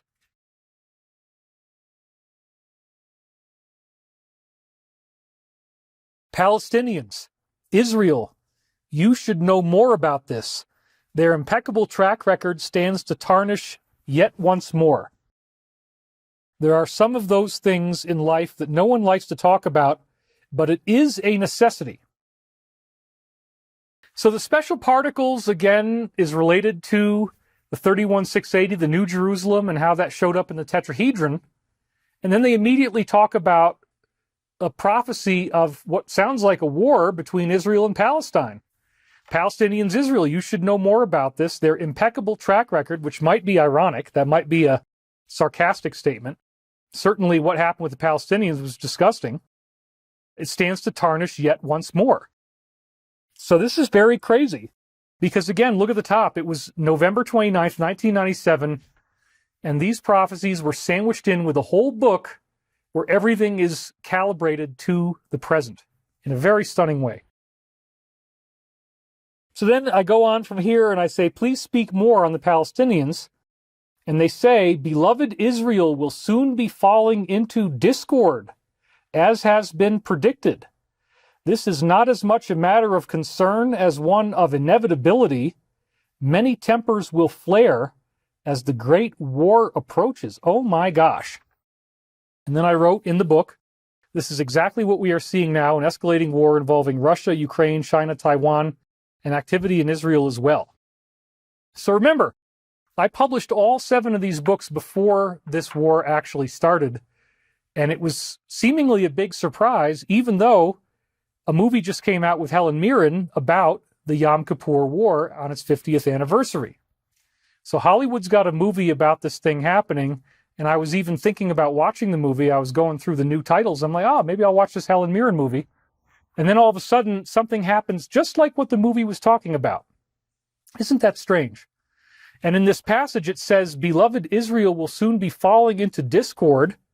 It's inevitable, and many tempers will flare as the Great War approaches." Well, the Great War doesn't sound good at all, because the First World War was called the Great War. So this really does concern me.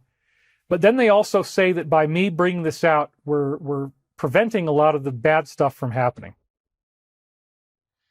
And he says it right here. "As you are aware, we have deterred this already from some of the prophecies that have been predicted, but alas, nobody's perfect. We did see this horrible thing happen. There are horrible things happening now. We are still trying from a promotional standpoint. I hope you get the point." And then I say, in other words, you want me to promote these things that you're saying? And Michael says, yes, precisely. Then, this is another really weird one. October pointing towards August. It touches the heart in a very special way. Now, the reason that I'm bringing in these lines, this is now January 14th, 98, is that he's about to mention Israel again. And when did the attack on Israel happen? It happened in October. It happened in October 2023. Pointing towards August. Are these events leading up to the 2024 election? Are they correlated with the 2024 election? Is that even possible? That something as distracting and horrific as a war could be correlated with something else that maybe somebody doesn't want you to have to go through. They want to have an emergency so that there is no distraction. Well, October pointing towards August. August is now just a couple months away from the election of next year. So that may be what this is talking about. I'm not really sure yet. But then notice the next line. It says it touches the heart in a very special way. Well, so do these treatments that people have taken. There's heart damage associated, and so that could be very much a prophecy of that. And again, there's these type of prophecies all over the place in the books, and it tells us we're going to be okay. But alas, redemption comes at a price, and that part is not always easy to understand. And as I said, the treatments touch the heart in a very special way. So again, we are going to be redeemed by this, but the price that we had to go through was this whole COVID campaign. But this triggers a great awakening that prevented us from going through disasters that were far, far worse. So then he says, tragically, many lives have been lost to keep us on, well, this is what I wrote in my comment, that many lives have been lost to keep us on the non-catastrophic timeline. Now, immediately after this, all these references to COVID, this is what he says. Palestine, Israel, you should keep track of the bombings, as it is only a matter of time now before things get underway. Wow. You should keep track of the bombings. Palestine, Israel. Well, that's, again, very directly seated right in the present. We're in it right now. We want to get you to the point where we establish this pipeline often enough that we may continue to impart time-sensitive data. And again, they talk about the pipeline. It's all Nord Stream related. In a way that keeps accurate these prophecies regarding Israel and the connections there into the world picture that is just now unfolding before you. And we furthermore want to stress the aspect of these workings in a quite harmonious way. So their clear interest is in not having what's happening in Israel right now turn into World War III.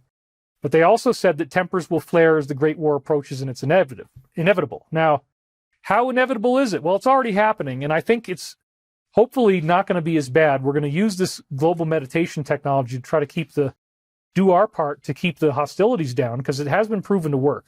It's a scientific fact.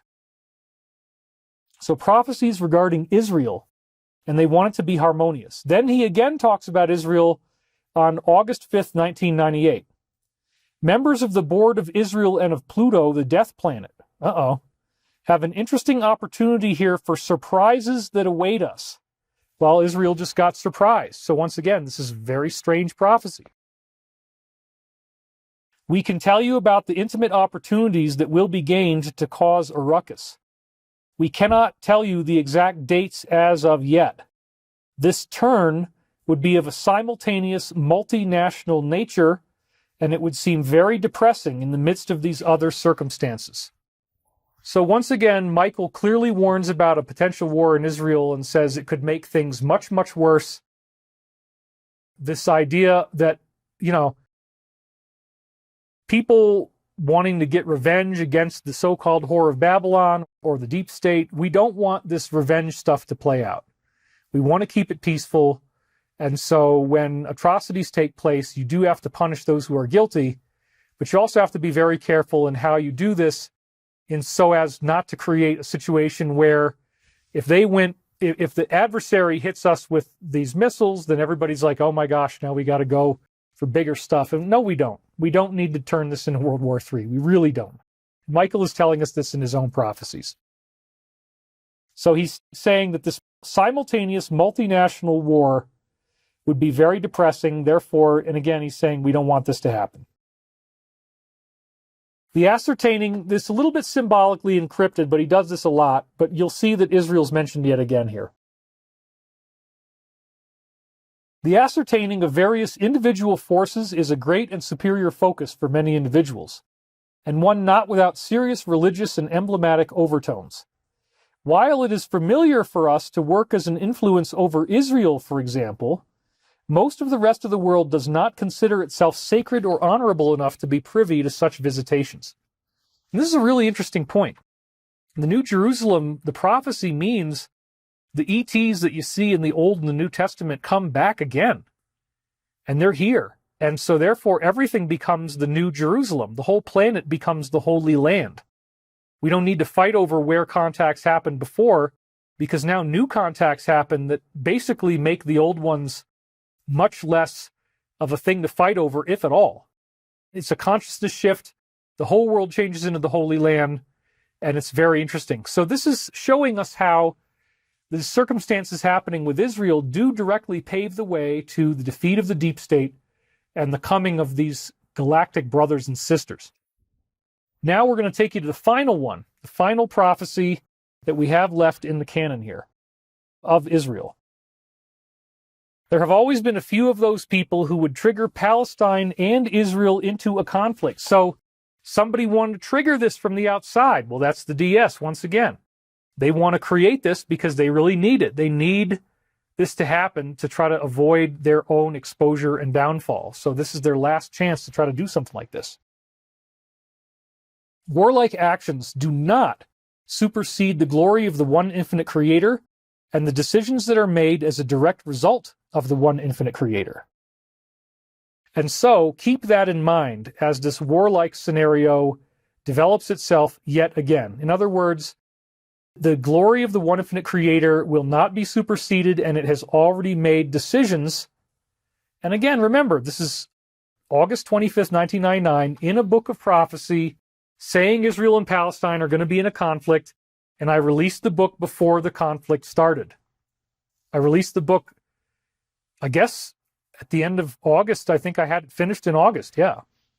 So, or at least the very beginning of September. So, I mean, this is a full month or more later that this all happened, and the book talked about it. So, we are being given an opportunity right now to live in a more healthy way and to not make these decisions that could be very destructive. The weapons that we have now are not the same. War is not the same.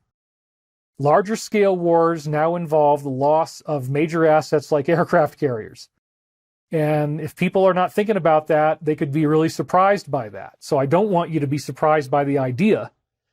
And it also underlines, again, we don't want the DS committing suicide. If they feel like they are lost, I will be the first one to say, you know, Michael's message is that their actions actually prevented a much greater disaster. There's physics about the pole shift. There's physics about December 21st, 2012, about the solar flash, and we avoided it because instead of it happening here, it happened next door at Proxima Centauri.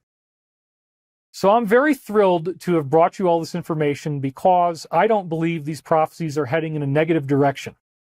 We're at a choice point right now, and I'm already seeing in the last week signs that this is not escalating anywhere near as fast as we thought it would. But with that in mind, we do want to do our global peace meditation. So let me now get into the right position for this. Somebody said, King of Hueco Mundo, David, are the hover cars coming out this November like you said back in 2010? You said you have 32,000 built. Well, look, we haven't gotten funded yet, so we can't build hover cars without money. But once we have money, yes, we're building hover cars. So the point is that we have sources lining up now. That's why I'm not, again, so worried. But please, it would still really help me if you would go to https://thedisclosure.com and order my new course, The Sacred Science of the Michael Prophecies. It includes all 7 of the books, and it includes an 11-part video course shot with 7 camera angles where I talk way more in depth about all of the sacred science of the tetrahedron and consciousness and Fatima prophecies and angels and all the things I've been saying here. It's the premier selection of all that data. Okay, LMG Philanthropy says, God wins, we want scripture, King James Bible. Whoa, everything just moved. Okay, 1 Corinthians 15, 1 through 4, amen. Romans 13, 8. To John 1 John 3, 10, 11. My brother, love one. War gives the white hat military cover to clean out all the DS minions in the open. That could very well be true. The DS will just go back underground again until we forget again. I don't think that's what's happening. Hey, David, I'm a big fan from upstate New York. Keep up the great work. This is my favorite presentation you've ever done, according to Galadriel Ray. David, is this not more like the Cathara grid, crystal Christ, and not the Kabbalah? Okay, well, I'm not sure what the Cathara grid is. I don't think David's personal business is your business. Your callous mind is too much focused on someone else's finances. David, you are not talking with St. Michael. Stop lying to people. Okay, well, you know what? You don't have to believe it, but most people do. And actually, if you read the books, it's incredibly compelling. So, hovercar lives matter, David. Somebody said that's pretty funny. The last I heard, the USS Ford electromagnetic elevators don't work, and it's off the coast of Israel. Yes, the USS Ford was specifically mentioned as the one that was targeted for the FF. I really hope this doesn't happen, and by talking about it, it won't be as much of a surprise. If they did try to do this, it would be the new Pearl Harbor. It would be terrible, and it would make everybody mad, and they just want you reactive and triggered, you know? So everybody's saying they really like the show. Your comments are really great, and so without further ado, now that we're already into the 2 hours, let's do our meditation. Okay. Let me pick some groovy camera angles here. Honestly, I've had so many problems with these live streams over the years. I'm just kind of amazed that, like, you can hear me and it works. And I've got both sides of my audio audible. Apparently, when I unplugged my microphone, it killed one of the 2 audio channels, and I've had this been happening, this static charge and that kind of stuff. It's horrible. Anyway, so yeah, before we go into this meditation, let me just tell you a little bit about what's going on here. There have been dozens and dozens of scientific studies done that show that, I mean, right now we have 4,685 people watching. Now, that's almost 7,000. Now, 7,000 people was proven to reduce war, crime, terrorism, and fatalities by 72%. Just a meditation. And the whole key is to get yourself into this state of pure consciousness. So what I'm going to try to do now is really take you deeper into hypnosis than the last time, because if I got all 5,000 of you, and again, there's going to be a lot more people watching afterwards. So even if you do this meditation not right now at 2:00 p.m. my time, Mountain Time, on Sunday, but if you do this later on, you're going to add to the benefit. It's a non-local effect caused by the fact that we did this video. So let's now do this. So the first thing I want you to do is I want you to put both feet flat on the floor. Close your eyes. Take some nice deep breaths. Just let yourself relax.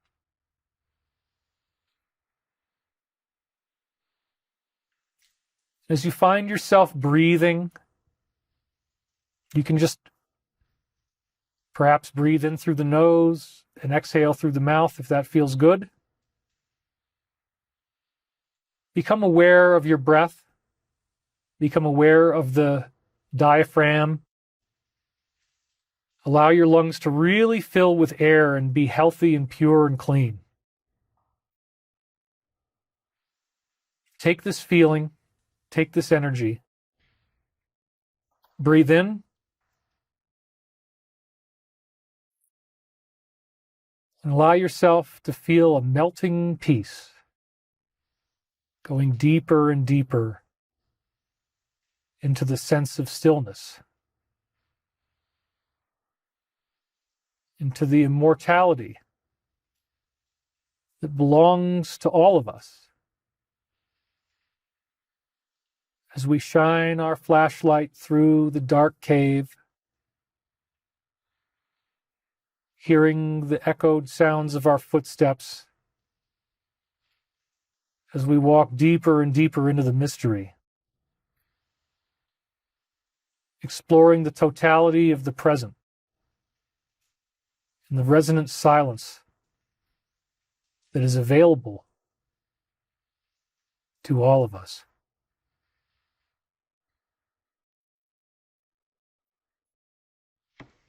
Taking stock of the experiences that we have had,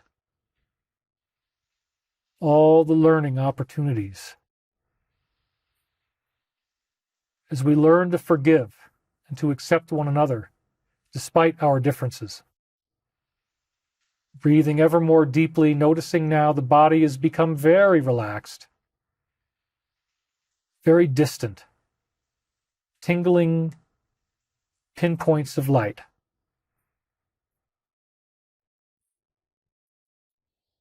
Allowing yourself to keep breathing more and more deeply. Finding the peace in the present moment. Just allowing it to coexist with us. A beautiful inner silence. We start to notice the geometric patterns of this reality. The patterns that make up the photons, and how they are changing and transforming just like Dali's vision showed us. So that the mind is becoming more activated. And there is a newness of perspective, a newness of understanding. Somewhere within ourselves, we're finding the wherewithal to forgive in ways that were never possible before. Learning to take stock of these experiences and understand them for exactly what they are.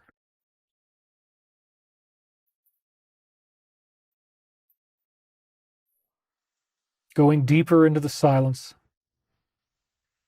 deeper into the knowingness of truth. The knowingness that all things are being transformed, that our world is going to be made new in the New Jerusalem.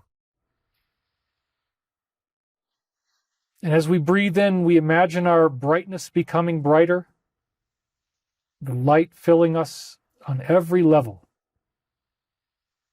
becoming more and more fluid, more and more contained in this everlasting peace. That our breath creates the ripples that excite the geometry into existence. Our very thoughts, demanding that reality coerce itself into our own compassion, our own understandings about becoming more loving. We see that we can act differently, think differently, behave differently, and not fall into the same old reactive habit patterns that held us down in the past and kept us confined to a life of misery and sorrow, a life that need not be ever repeated now, as we head into this glorious awakening, this planetary-wide consciousness activation. We take the energy that we've raised here and we send it to Israel, to all those suffering and in fear. We send it throughout the whole planet. And we ask that this not turn into a large-scale conflict, that it be resolved quickly and with a minimum of hostilities and bloodshed, if at all possible. We humbly beseech you, higher forces, to protect our planet, protect us, protect our people, protect all those who would come into harm. Let us seek peaceful and magnanimous solutions to our world problems so that everyone can benefit and we all get to enjoy the glory of what has been called the New Jerusalem. And now, let's start to breathe our way back into the room. Wiggle your fingers, wiggle your toes. And there we are. All right. Let's have a little more of your comments before we end out here. Somebody says, peace, best wishes, and good lucks with your business. I missed this. David Lundbeck says, I'm meditating for light and bringing back the feminine divine path. Now is the time of pain that this world has not ever known. David, please do yoga for us. Is it possible for us to have a translation to French? I don't know. David is now single. That is true. Jesus, come back. You forgot about some of us. Well, that is what's going to be happening. Don't be scared. Be prepared. Pray for Palestine. I miss L. Ron Hubbard, but this doesn't feel right. Well, you can't call this a cult. I don't have any fans who come to a room. There's nobody doing any of that stuff, folks. Rock on, D-Type W. Thank you, David. Love you all. Giant hugs. Smaller things in one's heart are much greater than larger things inside one's mind. Do your barbecue chicken again. I already dozed off earlier in the stream. Namaste, David. He told the truth. Amazing Grazy. So glad you are back. May the light and love of the infinite creator heal our planet. You're a great meditation leader. Thank you, David. I needed that. Light purple. Thousands of ships block the sky. Will people be shocked? David, thanks for all your information sharing. I am. Visions of Israelis and Palestinians shaking hands and fighting the warmongers of the world together. Okay, well, thank you guys. I really do appreciate all the feedback and the comments. It's great that you do that. And now you can see me from over here. There's your comments all rolling in. They're coming in really fast right now. And that's cool. I appreciate you. And I thank you for joining me today on this adventure through space and time.